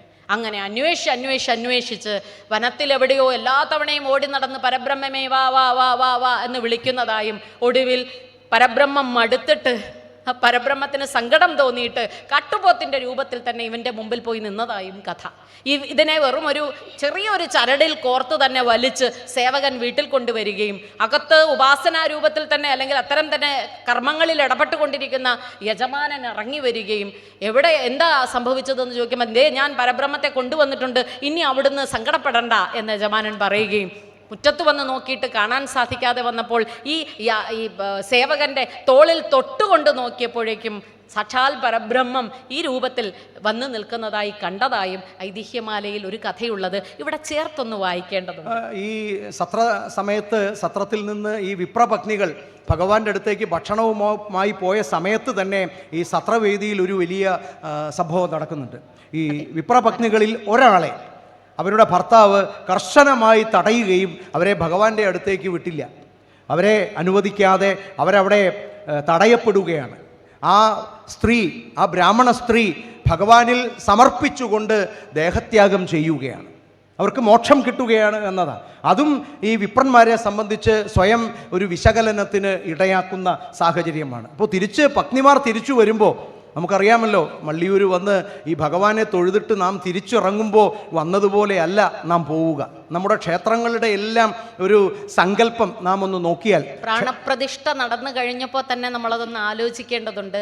ക്ഷേത്രങ്ങൾ എന്ന് പറയുന്നത് മന്ത്രോച്ചാരണങ്ങൾ കൊണ്ട് മുഖരിതമായി അവിടെ അപാരമായിട്ടുള്ള ഊർജത്തിൻ്റെ സ്തംഭങ്ങളായിട്ടാണ് നിൽക്കുന്നത്. പ്രാർത്ഥനാലയങ്ങളല്ല നമുക്ക് ക്ഷേത്രങ്ങൾ, ദേവാലയങ്ങളാണ്. ആ ക്ഷേത്രം എന്ന് പറയുന്ന ഊർജ സംഭരണശാലകളാണ്. ആ ക്ഷേത്രങ്ങൾ എന്ന് പറയുന്നതിൽ കുറച്ചു നേരം പോയി ഒന്ന് ഇരിക്കണം എന്നിട്ട് വേണം തിരിച്ചു വരാൻ എന്ന് പറയുന്നതിൻ്റെ അർത്ഥം അതാണ്. പോയി അല്പനേരം ആ ക്ഷേത്രത്തിൽ ഇരിക്കുമ്പോൾ അവിടെ നിന്ന് നമുക്ക് സംഭരിക്കാൻ, കാരണം ഇതും അതും ഒന്ന്, വൃശ്ചികമാസം ഒന്ന് കഴിഞ്ഞതേ ഉള്ളൂ. ഈ അയ്യപ്പൻ ആ അയ്യപ്പൻ എല്ലാം തത്വമസി എന്ന ധാരണയുള്ളത് കൊണ്ട് തന്നെ അതൊന്ന് ആലോചിക്കേണ്ടതുണ്ട്. അകത്തിരിക്കുന്നതും പുറത്തിരിക്കുന്നതും ഒന്ന്, അതാണ് ശരീരം എന്ന് പറയുന്നത് പുറം, അതിനകത്തിരിക്കുന്നത് ആ തേജസ് തന്നെയാണ് എന്ന സങ്കല്പവും. അപ്പം ഈ സങ്കല്പം ചേർത്തു വെക്കാൻ അല്ലെങ്കിൽ അത്തരം ധാരണയുണ്ടാകാൻ അത്തരം പാഠഭാഗങ്ങൾ എങ്ങനെയാണ് നമ്മളെ സഹായിക്കുന്നത് എന്ന് ആലോചിക്കുക. ഈ വിപ്രന്മാർക്ക് ഞെട്ടലുണ്ടാകുന്നത് ഒരു ആത്മാഹൂതി അവിടെ സംഭവിക്കുന്നു. ഒരാൾക്ക് എനിക്ക് ഭഗവാനില്ലെങ്കിൽ ജീവിതമില്ല എന്ന് ത്യജിക്കുന്നു, സ്വയം ജീവിതം ത്യജിക്കുന്ന ഭാര്യയെ കാണുമ്പോഴാണ്, അത്തരത്തിലെ ഒരു ഭാര്യയെ കാണുമ്പോൾ ഇവർക്ക് വെളിപാടുണ്ടാവുകയാണ്, മാറ്റമുണ്ടാവുകയാണ്. ഭക്തിമാർ തിരിച്ചു വരുമ്പോൾ അവരുടെ മുഖത്തുള്ള ഒരു ചൈതന്യം എന്ന് പറയുന്നത് ഭഗവത് ദർശനത്തിലൂടെ ആ സായുജ്യത്തിലേക്ക്, നമ്മൾ പറയില്ലേ ഈ ബ്രഹ്മചര്യം, വാനപ്രസ്ഥം, സന്യാസം, അവിടം കൊണ്ട് 4 ആശ്രമങ്ങൾ തീരുമ്പോൾ ഹംസവും പരമഹംസവും ഉണ്ട് എന്നാണ്. പരമഹംസർ എന്ന് പറയുന്നത് അത് ഉദാത്തമായ അനുഭൂതിയാണ് എന്നാണ്. അപ്പോൾ പരമഹംസ തലത്തിൽ എത്തി നിൽക്കുന്ന സ്വന്തം പത്നിമാരെ, വെറും സാധാരണക്കാരായ ആളുകളെ, നമ്മുടെ ധർമ്മത്തിൻ്റെ, ഭാരതീയ സംസ്കാരത്തിൻ്റെ മറ്റൊരു പ്രത്യേകതയാണ് കേട്ടോ കുചേലത്വം എന്ന് പറയുന്നത്. നമുക്കറിയാമല്ലോ ഇല്ലേ? കുചേലൻ സാന്ദീപിനി മഹർഷിയുടെ ആശ്രമത്തിൽ, ഗുരുകുലത്തിൽ ഭഗവാന്റെ കൂട്ടുകാരനായിരുന്നു എന്നത് മാത്രമാണ്. പക്ഷേ വെറും കുചേലനെ ഭഗവാൻ എപ്രകാരമാണ് അനുഗ്രഹിച്ചത് എന്ന് നമുക്കറിയാം. അപ്പോൾ കുചേലൻ ചോദിക്കാതെ അർത്ഥിക്കാതെ ചേർത്തു പിടിച്ചപ്പം മാത്രം, കൈവെള്ളയിൽ ഒരു അവല് കോർത്തെടുത്തപ്പം മാത്രം സമർപ്പണത്തോടെ ഭഗവാനായി മാറാനോ അല്ലെങ്കിൽ കുചേലത്വം ഇല്ലാതെയായി മാറാനോ സാധിച്ചത് കുചേലന്. അതുപോലെ തന്നെയല്ലേ തുളസി. തുളസി എന്ന് പറയുന്നത് വളരെ നിർമ്മലമായിട്ടുള്ള ഒരു സസ്യമാണ്. ആ സസ്യത്തിൻ്റെ ഒരു തണ്ട് അല്ലെങ്കിൽ അതിൻ്റെ കൂമ്പ് എന്ന് പറയുന്നത് ഭഗവാന് തത്തുല്യ യോഗ്യമായിട്ട് പരിഗണിക്കപ്പെടുന്ന ഒരു സംസ്കൃതിയാണ് കൃഷ്ണതുളസി ഇല്ലേ, രാമതുളസി. അപ്പോൾ ചെടികളെ പോലും ഭഗവത് നാമത്തിൽ, നമ്മുടെ സംസ്കാരത്തിൻ്റെ മറ്റൊരു വലിയ പ്രത്യേകത ഇവിടെ സാന്ദർഭികമായി നമുക്ക് പറയാമല്ലോ, നാമൊക്കെ ജനിച്ചിട്ടുള്ളത് 27 നാളുകളിലാണ്. ഈ 27 നാളുകാർക്കും ഒരു മരവും ഒരു പക്ഷിയും ഒരു മൃഗവും ചേർത്തു വച്ചിട്ട് നീ ഈ മരത്തെ പരിപാലിക്കേണ്ടതുണ്ട്, നീ ഈ പക്ഷിയെ നോക്കേണ്ടതുണ്ട്, മുറിപ്പെടുത്താനാവില്ല, നിന്റെ മൃഗം ഇതാണ് എന്ന് പറഞ്ഞ് വളരെ കൃത്യമായി ഭാരതീയ സംസ്കാരം, സനാതന ധർമ്മം മനുഷ്യനെ സമസ്ത ജീവജാലങ്ങളുമായി, സമസ്ത പ്രാണികളുമായി ചേർത്ത് കോർത്തു വയ്ക്കുമ്പോൾ നിന്റെ സുഖം എന്ന് പറയുന്നത് ഇവരുടെ എല്ലാം സുഖമാണ് എന്നും, അതുകൊണ്ടാണല്ലോ പ്രാർത്ഥന തന്നെ അല്ലേ, എല്ലാവരും സുഖമായിരിക്കുക എന്ന് പറയുന്നതിൽ പ്രാർത്ഥിച്ച സനാതന ധർമ്മികൾ.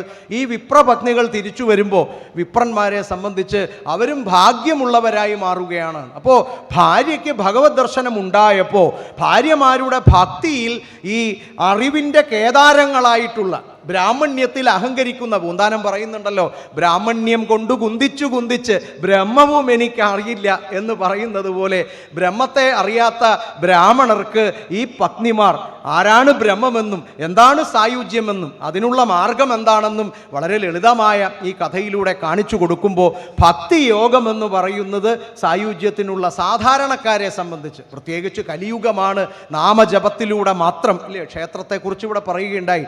ക്ഷേത്രത്തിൽ പോവുക, നമുക്ക് അറിയാമല്ലോ, മറ്റ് മതസ്ഥരൊക്കെ ഞായറാഴ്ചകളിലൊക്കെ ചെന്നാൽ അവരുടെ എല്ലാം പള്ളികളുടെ വാതക്കൽ ധാരാളം വണ്ടികളും അതിനകത്ത് നിറച്ച ആളുകളുമാണ്. മള്ളിയൂരുന്ന് വന്നാലോ ഒരുപക്ഷേ പരമേശ്വരൻ തിരുമേനിയും ദിവാകരൻ തിരുമേനിയും അപ്പൂട്ടൻ ഇവിടെ ഉള്ളപ്പോഴാണെങ്കിൽ അപ്പൂട്ടനും കാണും, നമ്മളൊരു 3-4-5 ആളുകൾ കാണും, അതിനപ്പുറത്ത് ആളുകൾ ഉണ്ടാവില്ല. അപ്പോൾ ക്ഷേത്രം എത്ര ഐശ്വര്യം നൽകേണ്ടതാണ്. ക്ഷേത്രത്തിൻ്റെ ശ്രീകോവിലിൻ്റെ വാതിലിനെക്കുറിച്ചും നാം ഇവിടെ ഒന്ന് അറിയണം. ഓരോരുത്തരും അതിൻ്റെ മുമ്പിൽ ചെല്ലുമ്പോഴാണ് ചൈതന്യം ഉണ്ടാവുന്നത് എന്ന ഇത്തരത്തിൽ ഈ വിപ്രപത്നിമാർ സായുജ്യം നേടിയിട്ട് തിരിച്ചു വരുമ്പോൾ അവിടെ ഭഗവാൻ കാട്ടിത്തരുന്ന ഒരു വലിയ തത്വമുണ്ട്. ബ്രാഹ്മണർ ജ്ഞാനയോഗത്തിൻ്റെ ആളുകളാണ്. അവർ ജ്ഞാന സമ്പാദനത്തിലൂടെ എല്ലാം വിധിപ്രകാരം പഠിച്ചിട്ടുള്ളവരാണ്. അല്ല, അങ്ങനെ അവർ പഠിച്ചു വച്ചിരിക്കുന്നതിലും തെറ്റു സംഭവിച്ചുവെന്നും യഥാർത്ഥ തിരിച്ചറിവ് ഈ സാധാരണക്കാരായിട്ടുള്ള ഭാര്യമാരിലൂടെയാണ് നേടുന്നത്. അപ്പോഴും ജ്ഞാനമാർഗം തന്നെയാണ്. പക്ഷെ ജ്ഞാനം ലഭിക്കുന്നത് ഇങ്ങനെയാണ്, അതിൻ്റെ വഴിയൊന്ന് തിരിഞ്ഞു വരുന്നു. ഈ പറയുന്ന പോലെ അകക്കണ്ണ് തെളിയുകയോ 3-ാം കണ്ണ് തെളിയുകയോ തിരിച്ചറിവുണ്ടാവുകയോ ചെയ്യുന്നു എന്നാണ്. അതും നമ്മുടെ സംസ്കൃതിയുടെ ഒരു പ്രത്യേകതയാണ്. ആരെയും തള്ളിക്കളയുന്നില്ല എന്നുള്ളതാണ്. രാവണനും മോക്ഷം കിട്ടിയ നാടാണ്, ദുര്യോധനനും മോക്ഷം കിട്ടിയ നാടാണ്, ദുശാസനനും മോക്ഷം കിട്ടിയ നാടാണ്, കംസനും ഇല്ലേ. കംസൻ ശ്രീകൃഷ്ണൻ പറക്കാതിരിക്കാൻ ചെയ്യാവുന്ന പണികളെല്ലാം ചെയ്തു എന്നാണ്. 54 വധശ്രമങ്ങളെ അതിജീവിച്ച സമ്പൂർണ്ണ അവതാരമാണ് നമ്മളുടേത് എന്ന് 100 തവണ ആലോചിക്കേണ്ടതുണ്ട്. ജീവിതത്തിലെ ചെറിയ ചെറിയ ദുഃഖങ്ങൾ, പ്രാരാബ്ധങ്ങൾ, ബുദ്ധിമുട്ടുകൾ വരുമ്പോഴേക്കും തലകുത്തി വീണു പോകുമ്പോൾ ആലോചിക്കണം, സമ്പൂർണ്ണ അവതാരം ഇതെല്ലാം അതിജീവിച്ചും കള്ളനെന്നും ഭോഷനെന്നും പേരുദോഷം കേട്ടിട്ടും അമ്മയിൽ നിന്ന് മുലപ്പാൽ വരെ നിഷിദ്ധമായി വലിച്ചുകൊണ്ട് മറ്റൊരിടത്ത് പുലരേണ്ടി വന്നിട്ടും സത്യത്തിൻ്റെ ഭാഗം എങ്ങനെ നിന്നു, ധർമ്മത്തിൻ്റെ കരുത്തോടുകൂടി എങ്ങനെ തൻ്റെ ചര്യ അല്ലെങ്കിൽ തൻ്റെ ധർമ്മ നിബദ്ധമായിട്ടുള്ള ജീവിതം നയിച്ചു എന്നുള്ളതും ഈ അവതാരങ്ങൾ നമുക്ക് പറഞ്ഞു തരുന്ന വലിയ ജീവിത പാഠങ്ങളും കൂടിയാണ്. ആരെയും മാറ്റുന്നില്ല. നേരത്തെ സനാതന ധർമ്മത്തെ പറ്റി, ക്ഷേത്രങ്ങളിൽ ആളുകൾ വരാത്തതിനെ പറ്റി പറയും. നമ്മൾ സങ്കടപ്പെടേണ്ട എന്നാണ് ഞാൻ പറയുക. സനാതന ധർമ്മത്തിൻ്റെ ഏറ്റവും വലിയ കേമത്വവും അത് തന്നെയാണ്. ക്ഷേത്രവിശ്വാസി ഇല്ലാത്ത ആളും ക്ഷേത്രത്തിൽ ഉപാസകനായി നിൽക്കുന്ന ആളും ക്ഷേത്രത്തിനെ പുലഭ്യം പറയുന്നവനും ഈ ധർമ്മത്തിൽ തന്നെ പെടുന്നതാണ്. ഈ വൈവിധ്യങ്ങൾ ആണ് ഈ ധർമ്മത്തിൻ്റെ ഏറ്റവും വലിയ കരുത്ത്. പക്ഷെ അറിയേണ്ടതൊന്നുണ്ട്, ഏറ്റവും കെടാവിളക്കായിട്ട് കേമമായി ദീപ്തമായി ഒരു ചൈതന്യം ജ്വലിക്കുമ്പോൾ ഈ പാമരന്മാരായിരിക്കുന്ന, അറിയാതെ ഇരിക്കുന്ന, ഇതിനെ പുലഭ്യം പറയുന്ന ആളുകൾക്ക് അവരുടെ ഉള്ളിലും കൂടെ ഇത് ജ്വലിക്കും. കാരണം ഇത് അവിടെ ഉണ്ട്. ഇത് കനൽ ഇങ്ങനെ ചാരം മൂടി കിടക്കുകയാണ്. അതൊന്ന് ഉലയിലൊന്ന് ഊതിക്കൊടുത്തുന്ന പോലെ ഇത്തരം കേമമായിട്ടുള്ള, അതാണിപ്പോൾ പ്രാണപ്രതിഷ്ഠ വന്നു കഴിഞ്ഞപ്പോൾ തന്നെ ദേശമാകെ എല്ലാവരുടെ ഉള്ളിലും ഒരു ഊർജ്ജം വരുന്നത്. ഇത്ര നാൾ വരെ രാമനെ പറ്റി ചിന്തിക്കാത്തവരായിരിക്കാം അവർ, അല്ലെങ്കിൽ രാമൻ വേണ്ട എന്ന് ആഗ്രഹിച്ചവരായിരിക്കാം. പക്ഷെ അവർക്കും അറിയാതെ നെഞ്ചിനുള്ളിൽ ഒരു തീ ഉണ്ടായിയെങ്കിൽ അത് സനാതന ധർമ്മത്തിൻ്റെ ഏറ്റവും വലിയ കേമമാണ്. കാരണം ഇതാണ് ധർമ്മനിബദ്ധമാണ് നമ്മുടെ ജീവിതം. ധർമ്മികളല്ലാത്തവർക്ക് ഈ മണ്ണില്ല. അതുകൊണ്ടാണ് ഒരു പുല്ലായിട്ടെങ്കിലും ഇവിടെ ജനിക്കാൻ ഭാഗ്യമുണ്ടാകണമേ എന്ന് പൂന്താനം പ്രാർത്ഥിച്ചത്. ഈ സംസ്കാരത്തിന്റെ ഒരു സവിശേഷതയും അത് തന്നെയാണ്. സ്വാതന്ത്ര്യ സമരവുമായി ബന്ധപ്പെട്ട് സ്വാതന്ത്ര്യം നമുക്ക് ആവശ്യമുണ്ടോ? ബ്രിട്ടീഷുകാരൻ്റെ അടിമകളായി, അടിമത്വത്തെ സ്വന്തം ജീവിത വിധിയായി കണക്കാക്കിയ ഒരു ജനതയോട് ഭഗവത്ഗീത വായിക്കാനാണ് ബാലഗംഗാധര തിലകൻ പറഞ്ഞത്. ഭഗവത്ഗീതയിലൂടെ ഭാരതത്തിന് സ്വാതന്ത്ര്യം നേടിക്കൊടുത്ത ധീര ദേശാഭിമാനികളുടെ നാടാണ് ഭാരതം എന്ന് നാം അറിയേണ്ടതുണ്ട്. അതിനെ ഒന്നുകൂടി ചേർത്ത് വായിക്കേണ്ടതുണ്ട്. ഒരു ക്ഷേത്രം തകർത്തു കഴിഞ്ഞാൽ എന്തുകൊണ്ടാണ് ഭാരതത്തിൻ്റെ അനവധി ലക്ഷക്കണക്കിന് ക്ഷേത്രങ്ങൾ തകർത്തിട്ടും ഇതിൻ്റെ ആത്മാവ് ഇവിടെ ജ്വലിതമാനമായി തന്നെ നിൽക്കുന്നത് എന്ന് ആലോചിക്കേണ്ടതുണ്ട്. ഒരു ക്ഷേത്രം കെടുത്തി കഴിയുമ്പോൾ, അല്ലെങ്കിൽ അതിൻ്റെ മിനാരം, അതിൻ്റെ പുറം ചട്ട ഇല്ലാതെയാക്കി കഴിയുമ്പോൾ അതിനകത്തെ വിഗ്രഹങ്ങൾ ഭദ്രമായി ശേഖരിച്ചു വെച്ച് തന്നെ സ്വയം ആത്മാഹൂതി ചെയ്യാവുന്ന ദിവ്യ ജന്മങ്ങൾ അന്നും എന്നും ഉണ്ടായിരുന്നു. വിഗ്രഹങ്ങൾ ഇല്ലാതെയാക്കി കഴിഞ്ഞപ്പോൾ ആ കുട്ടി വിഗ്രഹത്തിനെ ചെറിയൊരു രൂപത്തിലാക്കി അവനവൻ്റെ വീട്ടിലെ പൂജാമുറികളിൽ ഉപാസനാ രൂപത്തിൽ ആളുകൾ ഇരുന്നിരുന്നു. അങ്ങനത്തെ ആളുകളെ ആരാണ് കൊല്ലുക? അത്തരം തതിയെ ആർക്കാണ് ഇല്ലാതെയാക്കാൻ കഴിയുക? അത്തരം ധർമ്മത്തിനെ ഇല്ലാതെയാക്കാൻ കഴിയുന്നത് ആർക്കാണ്? ഇനി പൂജാമുറിയിൽ കയറിയിട്ട് ആക്രമണം നടത്തി അവിടുത്തെ പൂജാമുറികൾ ഇല്ലാതെയാക്കി കഴിഞ്ഞാൽ അവരത് കുഞ്ഞു മോതിരത്തിലും കുഞ്ഞു മാലയുടെ അറ്റത്തും ഇട്ടുകൊണ്ട് രാമ രാമ രാമ രാമ രാമ എന്ന് ജപിക്കും. എത്രയൊക്കെ തകർത്താലും തകർക്കാൻ ശ്രമിച്ചാലും ഉന്മൂലനം ചെയ്യാൻ സാധിക്കാത്ത വിധം ഏറ്റവും പ്രാഭവത്തിൽ തന്നെ ഈ പ്രപഞ്ചമുണ്ടായ കാലത്തെ സൃഷ്ടിതമായ ആദ്യ സംസ്കാരം, ഭാരതീയ സംസ്കാരം ഇപ്പോഴും തേജസ്സോടെ നിൽക്കുന്നുവെങ്കിൽ അതിന് കാരണം ധർമ്മമാണ്. ധർമ്മം തന്നെയാണ് നമ്മെ രക്ഷിക്കുക. ഇതിനോടൊപ്പം രൂപപ്പെട്ടിട്ടുള്ള സകല സംസ്കാരങ്ങളും നശിച്ച് നാമാവശേഷമായപ്പോഴും, അല്ലേ, ബാബിലോണിയൻ സംസ്കാരമായാലും പേർഷ്യൻ സംസ്കാരമായാലും ഈജിപ്ഷ്യൻ സംസ്കാരമായാലും ഗ്രീക്ക് സംസ്കാരമായാലും അതിൻ്റെയൊക്കെ അവശിഷ്ടങ്ങൾ കെട്ടിട രൂപത്തിലൊക്കെ അവിടെ ഉണ്ടാവാം. പക്ഷേ നൈതികത ഭാരതത്തിൽ ഇപ്പോഴും നിലനിൽക്കുന്നു എന്ന് പറയുമ്പോൾ സ്വയം ഈശ്വരനായി മാറാനുള്ള നമ്മുടെ സവിശേഷമായ ആ പരിവർത്തനത്തിൻ്റെ, പരികായ പ്രവേശത്തിൻ്റെ ഒരു പ്രത്യേകത സനാതന ധർമ്മം നമുക്ക് നൽകുകയാണ്. ശബരിമലയിലേക്ക് കയറി ചെന്ന് 18-ാം പടിയുടെ മുകളിലേക്ക് കയറി ചെല്ലുമ്പോൾ എഴുതി വച്ചിരിക്കുന്നു തത്വമസി എന്നാണ്, ഇല്ലേ? തൽത്വം അസി എന്നാണ്. അതു നീ തന്നെ എന്നാണ്. ഏതു നീ തന്നെ? നീ ആരെ കാണാനാണോ കയറി വന്നിട്ടുള്ളത്? 41 ദിവസത്തെ വ്രതമെടുത്ത് ഈ കാനനപാതയിലൂടെ കടന്നു വന്നിട്ടുള്ളത് നീ ആരെ കാണാനാണോ അതു നീ തന്നെയാണ് എന്ന, അല്ലേ? ആ ക്ഷേത്രം ഒന്ന് നോക്കൂ. അതുകൊണ്ടാണ് ഞങ്ങൾ എവിടെ പോകുമ്പോഴും പറയാറുണ്ട്, ഭാരതത്തിൻ്റെ സംസ്കൃതിയുടെ തലസ്ഥാനമാണ് ശബരിമല എന്ന് പറയാറുണ്ട്. അകത്തിരിക്കുന്നതും അയ്യപ്പൻ, പുറത്തുകൂടെ നടക്കുന്നതും അയ്യപ്പൻ. അകത്തിരിക്കുന്നതും മാളികപ്പുറം, പുറത്തുകൂടെ നടക്കുന്നതും മാളികപ്പുറം എന്നാണ്. ഈ തരത്തിലുള്ള ഒരു തതിയെ, ഈ തരത്തിലുള്ള ഒരു ധർമ്മത്തെ ആക്രമണങ്ങൾ കൊണ്ടോ അവൻ്റെ ക്ഷേത്രത്തെ ഇല്ലായ്മ ചെയ്തതുകൊണ്ടോ അവൻ്റെ വിശ്വാസത്തെ അപഹസിച്ചതുകൊണ്ടോ അവനെ അപമാനിച്ചതുകൊണ്ടോ യാതൊരു കേടുമുണ്ടാവില്ല എന്ന് ജനുവരി 22, 2024 ഒരിക്കൽ കൂടി പ്രഖ്യാപിക്കുകയാണ് എന്ന് നാം അറിയേണ്ടതുണ്ട്. രാമൻ ആരാണ് എന്ന് ആരുടെയെങ്കിലും ഫേസ്ബുക്ക് നോക്കി മനസ്സിലാക്കേണ്ടവനല്ല സനാതന ധർമ്മ വിശ്വാസികൾ. അവന് രാമൻ, ഉള്ളിലുള്ള രാമനെ പ്രോജ്വലിതമാക്കി നിർത്തേണ്ട ബാധ്യത ഓരോ സനാതന ധർമ്മ വിശ്വാസിയുടെയും വീട്ടിൽ രാമനുണ്ട്, കൃഷ്ണനുണ്ട്, പത്മനാഭനുണ്ട്, പ്രഭാകരനുണ്ട്, പാർവതിയുണ്ട്, ദേവിയുണ്ട്, ഉമയുണ്ട് എന്ന് നാം തിരിച്ചറിയുമ്പോൾ നാമജപത്തിലൂടെ, കേവലം നാമത്തിലൂടെ മാത്രം മോക്ഷം കിട്ടാൻ നമുക്ക് മാർഗം ഉപേക്ഷിച്ച് നൽകിയിട്ടുള്ള നമ്മുടെ സനാതന ധർമ്മത്തിൻ്റെ, നമ്മുടെ പൂർവികരുടെ, നമ്മുടെ ആചാര്യന്മാരുടെ, നമ്മുടെ സന്യാസി പരമ്പരകളുടെ എത്ര എത്ര എത്ര വേദങ്ങളും ഉപനിഷത്തുക്കളും, വേദാന്തങ്ങളായിട്ടുള്ള ഉപനിഷത്തുക്കളും, ബ്രാഹ്മണ്യങ്ങളും, പുരാണങ്ങളും, ഇതിഹാസങ്ങളും ഇല്ലേ? കാലങ്ങൾ മാറുന്നതിനനുസരിച്ച് ആദ്യകാലത്ത് സത്യയുഗത്തിൽ വേദം മതിയായിരുന്നു. കാരണം അന്നത്തെ ആളുകൾക്ക് വേദത്തിനകത്തുള്ള അറിവ് മനസ്സിലാക്കുന്നതിന് പറ്റുമായിരുന്നു എന്നാണ്. അത് ആചരണവുമായിരുന്നു, അത് അവർക്ക് ജീവിത പദ്ധതിയായിരുന്നു. അവിടെ നിന്ന് അത് ത്രേതായുഗത്തിലേക്ക് വന്നപ്പോൾ ജനങ്ങളുടെ സ്വഭാവത്തിലൊക്കെ മാറ്റം വന്നു എന്നാണ്. അതൊന്ന് നോക്കിയാൽ ഗുണങ്ങളും, രണ്ട് ഗുണങ്ങളുണ്ടല്ലോ, സത്തും തമസ്സും ചേർന്നെങ്ങനെയാ വരുന്നതെന്ന് ആലോചിക്കാം. കൃതയുഗത്തിലാണെങ്കിൽ യുദ്ധങ്ങൾ നടക്കുന്നത്, കലഹങ്ങൾ നടക്കുന്നത് രണ്ട് ഗോളങ്ങൾ തമ്മിലാണ്. അടുത്ത ത്രേതായുഗത്തിലേക്ക് വന്നപ്പോൾ അത് രണ്ട് രാജ്യങ്ങൾ തമ്മിലായി, അയോധ്യയും ലങ്കയും എന്ന് വേണമെങ്കിൽ സങ്കല്പിച്ചു കൂട്ടാം. അപ്പോൾ ഗോളങ്ങളിൽ നിന്ന് എങ്ങനെയാണ് രാജ്യങ്ങളിലേക്ക് അടുത്തു വരുന്നതെന്നും, അതിനുമപ്പുറം പിന്നെ ദ്വാപരയുഗത്തിലേക്ക് വരുമ്പോൾ ശ്രീകൃഷ്ണന്റെ കാലത്ത് പാണ്ഡവ കൗരവന്മാർ ഒരു കുടുംബത്തിനകത്താണ് യുദ്ധം. അപ്പൊ കലഹം ഗോളത്തിൽ നിന്ന് രാഷ്ട്രത്തിലേക്കും, രാഷ്ട്രത്തിൽ നിന്ന് കുടുംബത്തിലേക്കും, ഇന്നിപ്പോൾ ഈ കലിയുഗത്തിൽ അവനവൻ്റെ ഉള്ളിലും മനസ്സുകളിലും തന്നെയാണ് നടക്കുന്നത് എന്ന്. അങ്ങനെയാണ് അതിൻ്റെ സംഘടനം അഥവാ കോൺഫ്ലിക്റ്റുകൾ കയറി വരുന്നത്. ഇപ്പോൾ മനോജന്യമായിട്ടുള്ള രോഗങ്ങളുടെ എണ്ണപ്പെരുക്കം നമ്മളെ വല്ലാതെ ഭയപ്പെടുത്തുന്നുണ്ട്. എല്ലാവർക്കും ഡിപ്രഷനുണ്ട്, എല്ലാവർക്കും. അതുകൊണ്ടാണ് പത്രത്താളുകൾ തുറന്നാൽ അമ്മ മകനെ കൊന്നതോ മകൻ അമ്മയെ കൊന്നതോ ഒന്നും വാർത്തയല്ലാതെയായി മാറുന്നത്. കാരണം അകത്തതുപോലെയാണ് ഛിദ്രങ്ങൾ നടക്കുന്നത്, അത്രയും സംഘടനകൾ നടക്കുകയാണ്. അപ്പം ഈ സംഘടനകളിൽ നിന്നെല്ലാം മോചനം ഭക്തി ഒന്നുകൊണ്ട് മാത്രമാണ് എന്ന് വിപ്രപത്നിമാർക്ക് ലഭിക്കുന്ന മോക്ഷത്തിലൂടെ, അനുഗ്രഹത്തിലൂടെ ഭഗവാൻ പറഞ്ഞു തരുന്നുണ്ട്. ഇതെല്ലാം ഒരേ സ്ഥലത്തേക്ക് ചെല്ലാനുള്ള പല വഴികളാണ് എന്ന് ഭാരതം വ്യക്തമാക്കുകയാണ്.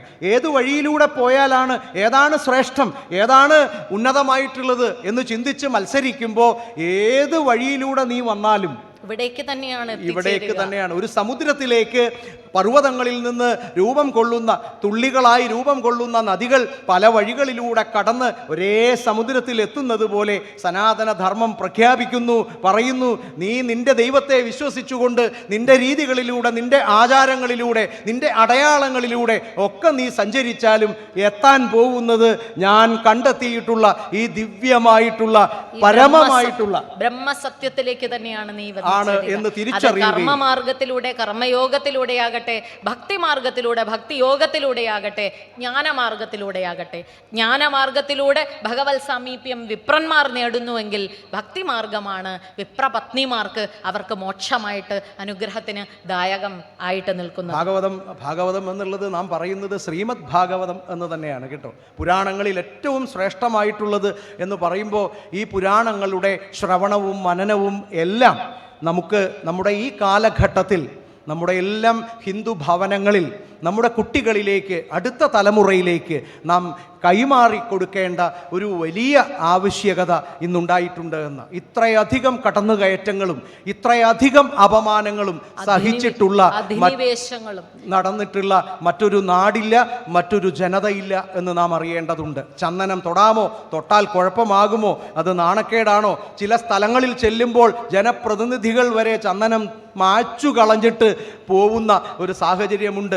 എൻ്റെ ദൈവമാണ് രാമൻ എന്ന് ഉറക്കെ പറയാൻ, എൻ്റെ ക്ഷേത്രമാണ് അയോധ്യ, അതിവിടെ വരേണ്ടതുണ്ട് എന്ന് പറയാൻ, അത് തകർത്തവർ തന്നെ അവിടെ എഴുതി വച്ചിരിക്കുന്നു, ഇത് ഞങ്ങൾ തകർത്തതാണ് എന്ന. ഇതിനപ്പുറത്ത് ആര് തെളിവ് കൊടുക്കാനാണ്? തകർത്തവർ തന്നെ പ്രഖ്യാപിച്ചിരിക്കുകയാണ്, അവരുടെ കേമത്തരമായി അവർ പ്രഖ്യാപിച്ചിരിക്കുകയാണ്. ഒന്ന് ആലോചിച്ചു നോക്കൂ. സാക്ഷാൽ വിനായകന്റെ മുമ്പിൽ വന്നിട്ട് രണ്ട് കൈകൾ ഇങ്ങനെ വിഭിന്നമായിട്ടുള്ള രീതിയിൽ പിടിച്ചിട്ട് ഏത്തമിടുക എന്ന് പറയുന്നത് നമ്മുടെ ഒരു സമ്പ്രദായമാണ്. അടുത്ത തലമുറയ്ക്ക് അതറിയാമോ എന്നുള്ളത് തന്നെ അറിയില്ല. കാരണം ശീലിച്ച് കാട്ടിക്കൊടുക്കാൻ നാം വെമ്പി നിൽക്കാത്തത് കൊണ്ട് അത് മറന്നുപോയിട്ടുമുണ്ടാകാം. ചിലപ്പോൾ പ്രാകൃതമെന്ന് അവർക്ക് തോന്നും ഉണ്ടാകാം. ഗൂഗിൾ ഒന്ന് സെർച്ച് ചെയ്ത് നോക്കി സൂപ്പർ യോഗ എന്നൊന്ന് അടിച്ചു നോക്കണം. ഇത് എന്തു ടീച്ചർ പറഞ്ഞതുകൊണ്ടോ വേണു സാറ് പറഞ്ഞതുകൊണ്ടോ ഇതൊന്നും ശരിയാവുന്നില്ല. അവിടെയാണ് മനനതലം എന്ന് പറയുന്നത്. ശ്രവണം മാത്രം പോരാ, അകത്തിട്ടൊന്ന് ഉരകല്ലിലൊന്ന് ഉരച്ചു നോക്കണം, അതാണ് മനനതലം.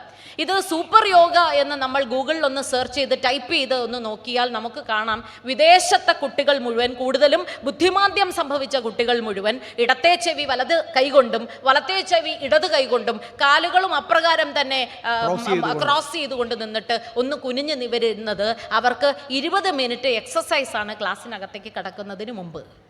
ഫ്രാൻസിൽ അങ്ങനെ, ജർമ്മനിയിൽ അങ്ങനെ, യൂറോപ്യൻ രാഷ്ട്രങ്ങളിൽ പലതും അവരുടെ നിഗമനങ്ങളിൽ അവർ നടത്തുന്ന റിസർച്ചിന് ശേഷം കണ്ടെത്തിയ ഒരു കാര്യമാണ്. ഇത് സിദ്ധിച്ച, ഇതിന് ജന്മം കൊടുത്ത ഈ നാടിൽ ഇത് പുറന്തള്ളപ്പെട്ടിരിക്കുന്നു, അത് ആചരിക്കുന്നില്ല. ഒന്ന് ആലോചിച്ച് നോക്കൂ. ഭഗവാന്റെ മുമ്പിൽ ഏത്തവിടുക എന്നാണ് നമ്മൾ അതിനെ പറയുക. സമസ്താപരാധം പൊറുക്കണമേ എന്നും ഇനി ഞാൻ വരുത്തിയ തെറ്റുകുറ്റങ്ങളെല്ലാം മാപ്പാക്കിയിട്ട് എനിക്ക് അവിടുത്തെ അനുഗ്രഹം ഉണ്ടാകണമേ എന്നുള്ള മട്ടിലുള്ള സമർപ്പണത്തിൻ്റെ ഒരു തോന്നലായിട്ട്, ഒരു പ്രതീകമായിട്ട് നാം അത് ചെയ്യുന്നത്. എത്ര ശാസ്ത്ര നിബദ്ധമാണ് എന്ന് വിദേശികർ അംഗീകരിച്ചിട്ടും ഇവിടെ അത് പുലർത്താൻ നമുക്ക് മടി എന്തുകൊണ്ട് എന്ന് ആലോചിക്കുമ്പോഴാണ് നേരത്തെ പറഞ്ഞ അധിനിവേശങ്ങൾ, അത് നമ്മിൽ വരുത്തിയ അടിമത്ത സ്വഭാവം എത്ര ഭീകരമാണ് എന്ന് മനസ്സിലാക്കേണ്ടത്. സത്രവേദികളും സത്സംഗങ്ങളും, നേരത്തെ പ്രസംഗിച്ചു പോയ കൊച്ചുകുട്ടി ഞങ്ങൾ അത്ഭുതത്തോടെ നോക്കിയിരിക്കുകയായിരുന്നു. I hope you understand Malayalam. അപ്പോൾ താങ്കളുടെ തമിഴ് പ്രഭാഷണം മുഴുവൻ ഞങ്ങൾക്ക് മനസ്സിലായി. അപ്പോൾ പിന്നെ തീർച്ചയായും, കാരണം അദ്വൈതമാണ്, ദിസ് ഇസ് ജസ്റ്റ് വൺ. അപ്പോൾ പറഞ്ഞു വന്നത് ഇതാണ്, തികച്ചും ശാസ്ത്ര നിബദ്ധമായിട്ടുള്ള അറിവുകൾ നമ്മുടെ നാട്ടിലുണ്ടെങ്കിലും ഈ നിബദ്ധമായിട്ടുള്ള അറിവുകൾ കൃത്യമായി വ്യാപരിക്കാനോ കൊടുക്കാനോ അത് സ്വീകരിക്കാനോ നമുക്ക് സാധിക്കാത്തത് നമ്മുടെ നട്ടിൽ വളഞ്ഞു പോയത് കൊണ്ടാണ്. സത്രവേദികൾ സത്സംഗവേദികളാണ്. സത്സംഗത്വത്തിലൂടെ മാത്രമേ നമുക്ക് നിർമ്മമമായിട്ടുള്ള മോക്ഷം നേടാൻ സാധിക്കുകയുള്ളൂ. അത് ആദ്യഘട്ടമാണ്. ഈ സത്സംഗങ്ങളിൽ, ഈ കൂട്ടിച്ചേരലുകളിൽ ചെയ്യേണ്ടതൊന്ന്, ഇത്തരം നാമങ്ങൾ കേൾക്കുമ്പോഴേക്കും നട്ടലിനെ ഒന്ന് നിവർത്തി പിടിക്കുകയാണ്. നമ്മുടെ സംസ്കൃതി എന്നാൽ ലോകത്തൊന്നിനും അഹിതമായി ഒന്നും പറയാത്തത്, എല്ലാം ഒന്ന് എന്ന മട്ടിൽ ഏറ്റവും ഇൻക്ലൂസീവായ, ചേർത്തു പിടിക്കണമെന്ന് ആഗ്രഹിച്ച, ഒപ്പം ചേർക്കണമെന്നും ശക്തി പകരണമെന്നും കൈകോർത്ത് നിൽക്കുമ്പോഴാണ് നേട്ടമുണ്ടാവുക എന്നും ലോകത്തെല്ലാവർക്കും ലോകാസമസ്ത സുഖിനോ ഭവന്തു എന്ന് പ്രാർത്ഥിച്ച ഒരു തതിയാണ്. ഈ തതി നിലവിളക്കിനെ ആരാധിച്ചതാണ്, വെളിച്ചത്തിനെ ആരാധിച്ചതാണ്. അതിൻ്റെ അർത്ഥമാണ് തമസോമാ ജ്യോതിർഗമയ എന്നർത്ഥം. സതോമാ സദ്ഗമയ തമസോമാ ജ്യോതിർഗമയ മൃത്യോർമ അമൃതം ഗമയ എന്ന് പറയുമ്പോൾ, നീ സത്യത്തിൻ്റെ പാത സ്വീകരിച്ച് അസത്യത്തിനെ മാറ്റി നിർത്തി സത്യത്തിലേക്ക് എന്നെ ഗണിച്ചാൽ, ഞാൻ പോയാൽ ഇരുട്ട് എന്ന് പറയുന്ന വന്യതയിൽ നിന്ന്, തിന്മയിൽ നിന്ന്, ദുഃഖത്തിൽ നിന്ന്, മരണഭയത്തിൽ നിന്ന് എല്ലാം മാറി ജീവിത വിജയത്തിനായിട്ടുള്ള, നന്മയുടേതായിട്ടുള്ള, തേജസ്സിൻ്റെതായിട്ടുള്ള വെളിച്ചത്തിലേക്ക് എന്നെ നയിക്കണമേ. അങ്ങനെ വരുമ്പോൾ അമരത്വം എന്ന് പറയുന്ന മരത്വത്തിൽ നിന്ന് മാറി അമരനായി ഞാൻ പരിണമിക്കും എന്നുള്ള പ്രാർത്ഥനാഗീതം ആചരിച്ചവരാണ് നാം. നമ്മുടെ വീട്ടിൽ ഒരു ചര്യ നടത്തുമ്പോൾ, പ്രത്യേകിച്ചും കുടുംബാംഗങ്ങളിൽ കേക്ക് മുറിക്കുമ്പോൾ, പിറന്നാളുകൾക്ക് കേക്ക് മുറിക്കുമ്പോൾ ദയവായി ഊതിക്കെടുത്തരുതേ. ആ സംസ്കാരം അധിനിവേശ ശക്തികൾ നമ്മുടെ മേൽ തന്ന ഒരു ആചാരമാണ്. നമ്മുടെ കുട്ടികളെയും പഠിപ്പിച്ചു വെക്കണം. വിളക്ക് കത്തിക്കണമെങ്കിൽ കത്തിച്ചോളൂ, കേക്ക് മുറിക്കണമെങ്കിൽ മുറിച്ചോളൂ, അതിന് തെറ്റില്ല. പക്ഷേ തെളിനാളത്തിന് സാക്ഷ്യം നിർത്തി വേണം ചെയ്യാൻ. വിവാഹമാകട്ടെ, ഉപനയനമാകട്ടെ, ഏത് ചര്യകൾ, 16 ഷോഡശ സംസ്കാരങ്ങൾ, ഏത് ചര്യയായാലും ഏറ്റവും അവസാനം അന്ത്യേഷ്ടിക്ക് പോകുമ്പം വരെ അതിന് സാക്ഷി എന്ന് പറയുന്നത് അഗ്നി. ഈ അഗ്നി, തേജസ്, ഓജസ്, വെളിച്ചം, തെളിച്ചം, സത്യം, അതാണ് നന്മ. ഇങ്ങനെ നന്മ വിശ്വസിച്ചെന്ന ഈ തതി നാം സ്വാംശീകരിക്കേണ്ടത് ഈ സത്സംഗ വേദികളിലെങ്കിലും. ഈ കഥയ്ക്കകത്ത് നാം അവസാനിപ്പിക്കുകയാണ്. ഇത് ഭാഗവത വേദിയാണ് എന്ന് പറയുമ്പോൾ തന്നെ സനാതനധർമ്മത്തിൻ്റെ ഇന്നത്തെ ഏറ്റവും വലിയ പ്രതിസന്ധി നാം മനസ്സിലാക്കിയിട്ടുള്ളത് നമ്മൾ ഇരിക്കുന്നില്ല എന്നതാണ്. നമുക്കിരിക്കാൻ പറ്റുന്നില്ല എന്നുള്ളതാണ്. ഓട്ടത്തിലാണ്, എല്ലാവരും ഓട്ടത്തിലാണ് എന്ന്. ഓടി ഓടി തളരുമ്പോഴാണ്, ഒരു ഏതാണ്ട് 60 വയസ്സൊക്കെ കഴിയുമ്പോഴാണ് നമുക്ക് ഭാഗവതമുണ്ട്, ഗീതയുണ്ട്, രാമായണമുണ്ട് എന്നൊക്കെ നമ്മുടെ ആളുകൾ തിരിച്ചറിയുന്നത്. മറ്റ് മതസ്ഥരായിട്ടുള്ള ആളുകൾ അവരുടെ കുട്ടികളെ എല്ലാ ഞായറാഴ്ചയും മതപഠനത്തിനായി കൃത്യമായി അവരുടെ ദേവാലയങ്ങളിലേക്ക് പറഞ്ഞു വിടുമ്പോൾ നമ്മുടെ കുട്ടി വീട്ടിൽ മൊബൈൽ തോണ്ടിക്കൊണ്ടിരിക്കുകയാണ്. അല്ലെങ്കിൽ അവൻ ഉച്ചയാവും എഴുന്നേക്കാൻ. അവനെ ക്ഷേത്രത്തിലേക്ക് പറഞ്ഞുവിടാനോ വീട്ടിൽ പുരാണ ഗ്രന്ഥങ്ങൾ വായിക്കുന്നതിനോ നാം തയ്യാറാവുന്നില്ല എന്നതാണ്. സത്രവേദികളിൽ നിന്ന് തിരിച്ച് ഗ്രഹങ്ങളിലേക്ക് ചെല്ലുമ്പോൾ ഓരോ സനാതന ധർമ്മ വിശ്വാസിയും മനസ്സിലാക്കേണ്ട മറ്റൊന്നുണ്ട്. നാം കരുത്താർജിച്ചാൽ മാത്രമേ നമ്മുടെ വേരുകളെക്കുറിച്ച്, നമ്മുടെ സംസ്കാരത്തെക്കുറിച്ച്, നമ്മുടെ ധർമ്മം മുന്നോട്ട് വയ്ക്കുന്ന ഉദാത്തമായ ദർശനങ്ങളെക്കുറിച്ച് മനസ്സിലാക്കിയാൽ മാത്രമേ നമുക്ക് നിലനിൽപ്പുള്ളൂ എന്ന് നാം തിരിച്ചറിയണം. എന്ന് മാത്രമല്ല, ഇന്നേ വരെ ഒരു തതിയെയും കീഴടക്കാത്ത, ഇന്നേ വരെ ഒരു സംസ്കാരത്തെയും നിരാകരിക്കാത്ത ഈ ഭാരതീയ സംസ്കൃതി നിലനിന്നാൽ മാത്രമേ ലോകം പുലരുകയുള്ളൂ. അതാലോചിക്കണം. ഈ തതി ഇല്ലാതെയായാൽ കാലക്രമേണ ലോകമേ ഇല്ലാതെയാകും. അപ്പോൾ അതുകൊണ്ടാണ് വിദേശീയരായിട്ടുള്ള ആൾക്കാർ, ഐൻസ്റ്റീൻ പോലുള്ള ഗംഭീരരായിട്ടുള്ള ശാസ്ത്രജ്ഞന്മാർ പോലും ഈ നാട്ടിൽ വന്നിട്ട്, ദൈവമേ ഈ നാടില്ലായിരുന്നുവെങ്കിൽ ഇവിടെ ആത്മാവ് എന്ന് പറയുന്നത് അറ്റുപോകുമായിരുന്നു എന്ന് പറഞ്ഞത്. നാമല്ല, ജർമ്മൻകാരനായിട്ടുള്ള വ്യക്തി, ജൂതനായിട്ടുള്ള വ്യക്തി, ഐൻസ്റ്റീൻ എന്ന് പറയുന്ന ലോകം മുഴുവൻ ശ്ലാഘിക്കുന്ന, ഇന്നും അദ്ദേഹത്തിൻ്റെ ഐക്യുവിന് അദ്ദേഹത്തിൻ്റെ ബുദ്ധിശക്തിക്ക് സമമായി മറ്റൊരു ബുദ്ധിശക്തിയുള്ള ആളെ ശാസ്ത്രലോകം കണ്ടെത്തിയിട്ടില്ല. ആ വ്യക്തി ലോകത്തിനോട് പോയി പറഞ്ഞത് ഈ നാട് അങ്ങനെയാണ് എന്നാണ്. അതുകൊണ്ട് ഈ നാട് ശോഷിക്കാനായി വിടാൻ പാടില്ല. തീർച്ചയായും അത് ശോഷിക്കില്ല. കാരണം ഒട്ടനവധി അധിനിവേശങ്ങൾക്കൊടുവിലും ഇല്ലായ്മ ചെയ്യാൻ എത്ര ശ്രമിച്ചെങ്കിലും അവിടെ നിന്നെല്ലാം കടം കൊണ്ടുവന്ന, അല്ലെങ്കിൽ അവിടെ നിന്ന് സമാഹരിച്ചെടുത്ത ഊർജത്തോടെ പിന്നെയും തേജസ്സോടെ നിൽക്കുന്നത് കൊണ്ട് തന്നെയാണ് വിദേശ രാജ്യങ്ങളിൽ നിന്ന് ആളുകളും, നമ്മുടെ ആശ്രമങ്ങളൊക്കെ ഒന്ന് സന്ദർശിച്ചാൽ നമുക്ക് കാണാൻ പറ്റും, അവിടെ ഇന്നാട്ടിലുള്ള ആളുകൾ എത്തുന്നതിനേക്കാൾ കൂടുതൽ വിദേശികളായിട്ടുള്ള ആൾക്കാരാണ് വരുന്നത്. ആത്മാന്വേഷകരായിട്ടാണ് അവർ വരുന്നത് ആ ഇടങ്ങളിലേക്ക്. കാവിയുടുത്ത് വിദേശ രാജ്യങ്ങളിൽ നമ്മൾ ചെന്നാലും ആള് കൂടും എന്ന് പറയുമ്പോൾ അത് നമ്മുടെ മഹത്വമല്ല, കാവിയോട് കാണിക്കുന്ന മഹത്വമാണ് എന്ന് തിരിച്ചറിയേണ്ടതുണ്ട് എന്നതാണ്. കാവിക്കൊടി ഉയർന്നു പാറുന്നതാണ് ഭാരതത്തിൻ്റെ ചൈതന്യമെന്ന് കഴിഞ്ഞ 10 വർഷമായി നാം തിരിച്ചറിയുന്നുണ്ട്.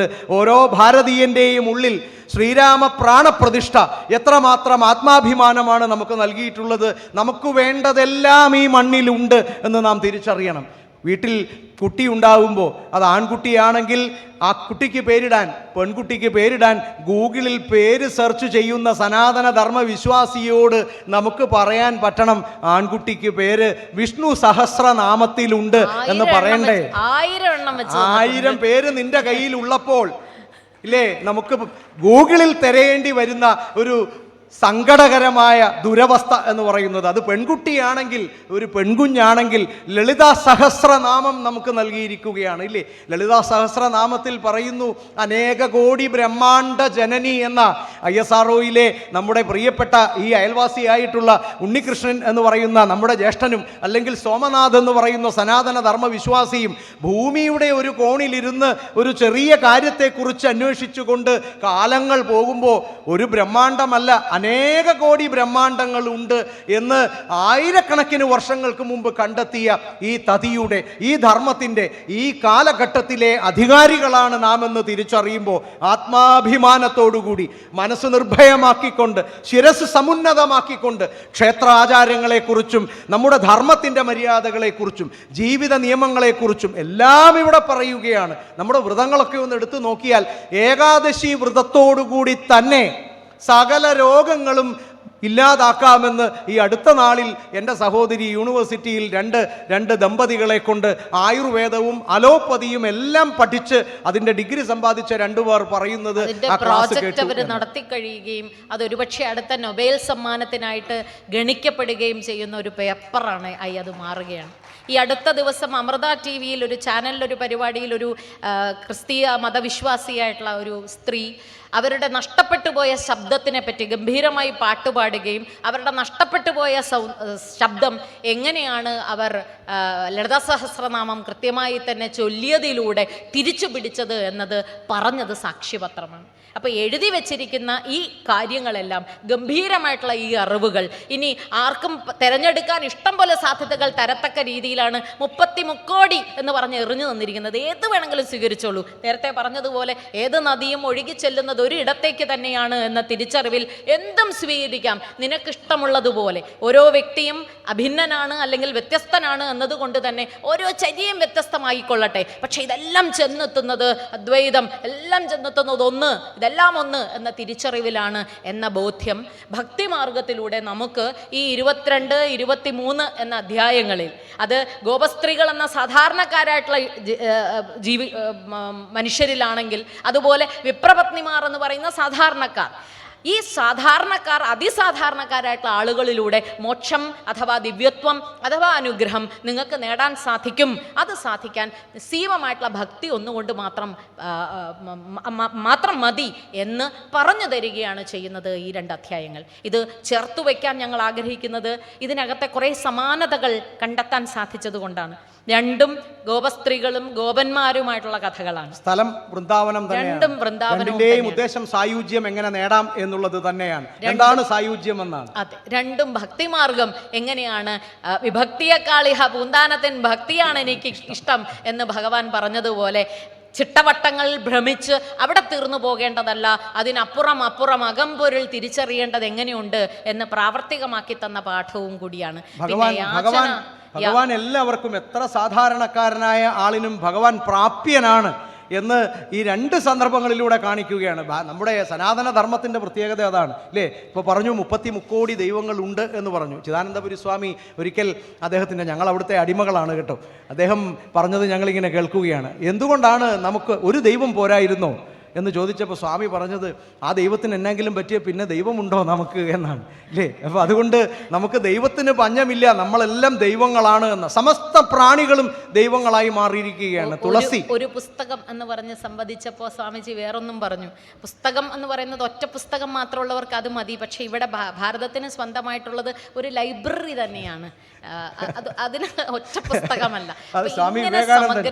സ്വാമി വിവേകാനന്ദൻ അമേരിക്കയിൽ ചെന്നപ്പോൾ അദ്ദേഹത്തിൻ്റെ ഒരു പ്രഭാഷണം കൊണ്ട് തന്നെ ലോകം മുഴുവൻ ഈ സംസ്കൃതി എന്താണ്, ഒറ്റ അഭിസംബോധന കൊണ്ട് ഒരു പ്രസംഗം ലോക ചരിത്രമായി മാറിയിട്ടുണ്ടെങ്കിൽ അങ്ങനെ ഒരു ലോക ചരിത്രം എഴുതിയ സന്യാസി ഭാരതീയനായിരുന്നു, അത് സ്വാമി വിവേകാനന്ദനായിരുന്നു എന്ന ഇല്ലേ. എൻ്റെ അമേരിക്കയിലെ സഹോദരി സഹോദരന്മാരെ എന്നാണ്, ലോക സമസ്ത സുഖിനോ ഭവന്തു. അവരതിനു മുമ്പ് കേട്ടിട്ടുള്ളത് ലേഡീസ് ആൻഡ് ജെന്റിൽമെൻ എന്ന് മാത്രമേ ഉള്ളൂ. വസുധൈവ കുടുംബകം എന്ന ശക്തമായിട്ടുള്ള ദീപ്തമായിട്ടുള്ള ആശയമാണ് ഒരു അഭിസംബോധനയിലൂടെ മാത്രം പകർന്നു നൽകാൻ അങ്ങനെ സഞ്ചരിച്ചപ്പോൾ ഒരിടത്ത് അദ്ദേഹത്തെ അപഹസിക്കുന്നതിനായി എല്ലാ മതഗ്രന്ഥങ്ങളും ചേർത്ത് വച്ചിട്ട് ഏറ്റവും അടിയിലാണ് നമ്മുടെ ഗീത വെച്ചത്.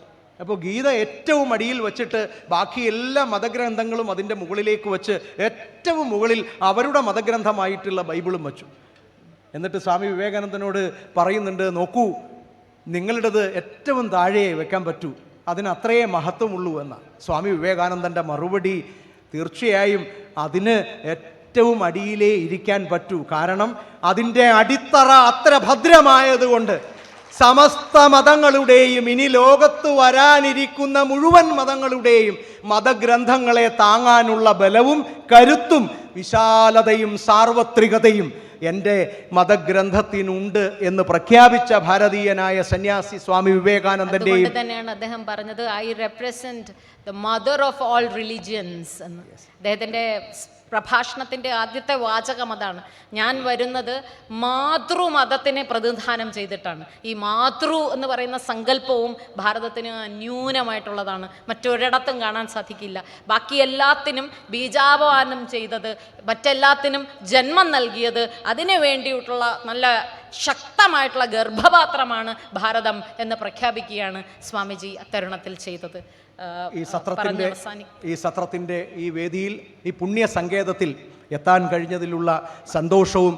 ഒരു കാര്യം കൂടെ, ശ്രവണവും മനനവും പറഞ്ഞ് ചേർക്കാം എന്ന് വിചാരിക്കുന്നു. ഇത് കേൾവി മാത്രമാണ്. ഈ കേൾക്കുന്നതിനകത്തെ ഹംസം എന്ന വാക്ക് തന്നെ ചേർത്ത് വെച്ച് പാലും വെള്ളവും തിരിച്ചറിഞ്ഞ് കുടിക്കാൻ പറ്റുന്ന ഏക ജീവിയാണ് എന്നതുകൊണ്ട് തന്നെയാണ് ഹംസത്തിന് പരമോന്നത പദവി നാം കൊടുക്കുന്നതും. എൻ്റെ മുമ്പിലിരിക്കുന്ന എല്ലാ ഹംസങ്ങളോടും പറയുന്ന എനിക്കുള്ള അഭ്യർത്ഥന, ഞങ്ങൾക്കുള്ള അഭ്യർത്ഥന അത് തന്നെയാണ്. ഇതിനകത്ത് നെല്ലേത് പതിരേത് എന്ന് തിരിച്ചറിയുക. കൊള്ളാവുന്നത് കൊള്ളൂ, ഇല്ലാത്തത് തള്ളിക്കളയൂ. പക്ഷേ നട്ടല് നിവർത്തി തന്നെ പിടിക്കണം. ശ്രവണത്തിലൂടെ മനന തലമുണ്ടാവുകയും അത് ആചരണമാക്കി മാറ്റുകയും ആ ആചരണത്താൽ ജീവിതമെല്ലാം സമ്പുഷ്ടമാക്കി മാറ്റാനും ഓരോ സത്ര വേദികളിലും സന്നിഹിതരാവുക. ഇവിടുന്ന് കിട്ടുന്ന ഊർജം നമുക്ക് നമ്മുടെ ഗൃഹങ്ങളിലും നമ്മൾ ഏർപ്പെടുന്ന ഇടങ്ങളിലും ഊർജമായി പ്രചരിപ്പിക്കാൻ സാധ്യം ആവുക കൂടി ചെയ്യട്ടെ. കേൾക്കുക എന്നതിനപ്പുറം ഇത് മനസ്സിലാക്കാനും ഇത് സ്വന്തം ജീവിതത്തിൽ ആചരിക്കാനും നാം തയ്യാറാവേണ്ടതുണ്ട്. നമ്മുടെ ഈ ഇരിപ്പിലും നടപ്പിലും പെരുമാറ്റത്തിലും വാക്കിലും വസ്ത്രത്തിലും നോട്ടത്തിലുമെല്ലാം സനാതനധർമ്മത്തിൻ്റെ ഉന്നതമായ മൂല്യങ്ങളെ ചേർത്തു വയ്ക്കാൻ നമുക്ക് സാധിക്കേണ്ടതുണ്ട്. നാം തന്നെയാണ് ഈ ധർമ്മത്തിൻ്റെ പ്രചാരകരും ഇതിൻ്റെ അവസാന വാക്കുമെന്ന് തിരിച്ചറിയേണ്ടതുണ്ട്. അത്തരത്തിൽ സത്രവേദികളിൽ നിന്ന് കിട്ടുന്ന ഈ അഭിമാനബോധം, സ്വാഭിമാനബോധം നിങ്ങൾക്കെല്ലാവർക്കും ഉണ്ടാവട്ടെ എന്ന് മാത്രം ഭഗവത് നാമത്തിൽ പ്രാർത്ഥിച്ചുകൊണ്ട് മള്ളിയൂർ തിരുമേനിയുടെ ദീപ്തമായ ഓർമ്മകൾക്ക് മുമ്പിൽ ഞങ്ങളുടെ ഈ പ്രഭാഷണം സമർപ്പിച്ചുകൊണ്ട് വിളിച്ചതിനും ശ്രവിച്ചതിനും ഒരിക്കൽ കൂടി നന്ദി പറഞ്ഞുകൊണ്ട് എല്ലാ സജ്ജനങ്ങൾക്കും നന്മയും ഐശ്വര്യവും ഉണ്ടാവട്ടെ എന്ന് പറഞ്ഞുകൊണ്ട് ഇത് ഭാരതത്തിൻ്റെ നവോത്ഥാനത്തിൻ്റെ പുതിയ ജന്മമാണ് എന്ന് പറഞ്ഞുകൊണ്ട് ഇനി വരാനിരിക്കുന്ന യുഗം ഭാരതത്തിൻ്റെതാണ് എന്ന് പ്രഖ്യാപിച്ചുകൊണ്ട് ശ്രീരാമൻ്റെ ചൈതന്യം അയോധ്യയിലെ പ്രാണപ്രതിഷ്ഠയിലൂടെ എല്ലാ സനാതന ധർമ്മ വിശ്വാസികളുടെയും ഹൃദയത്തിൽ ഉണ്ടാവട്ടെ എന്ന് പ്രാർത്ഥിച്ചുകൊണ്ട് നിർത്തുന്നു. നന്ദി, നമസ്കാരം. ഭാരതം ജയിക്കട്ടെ.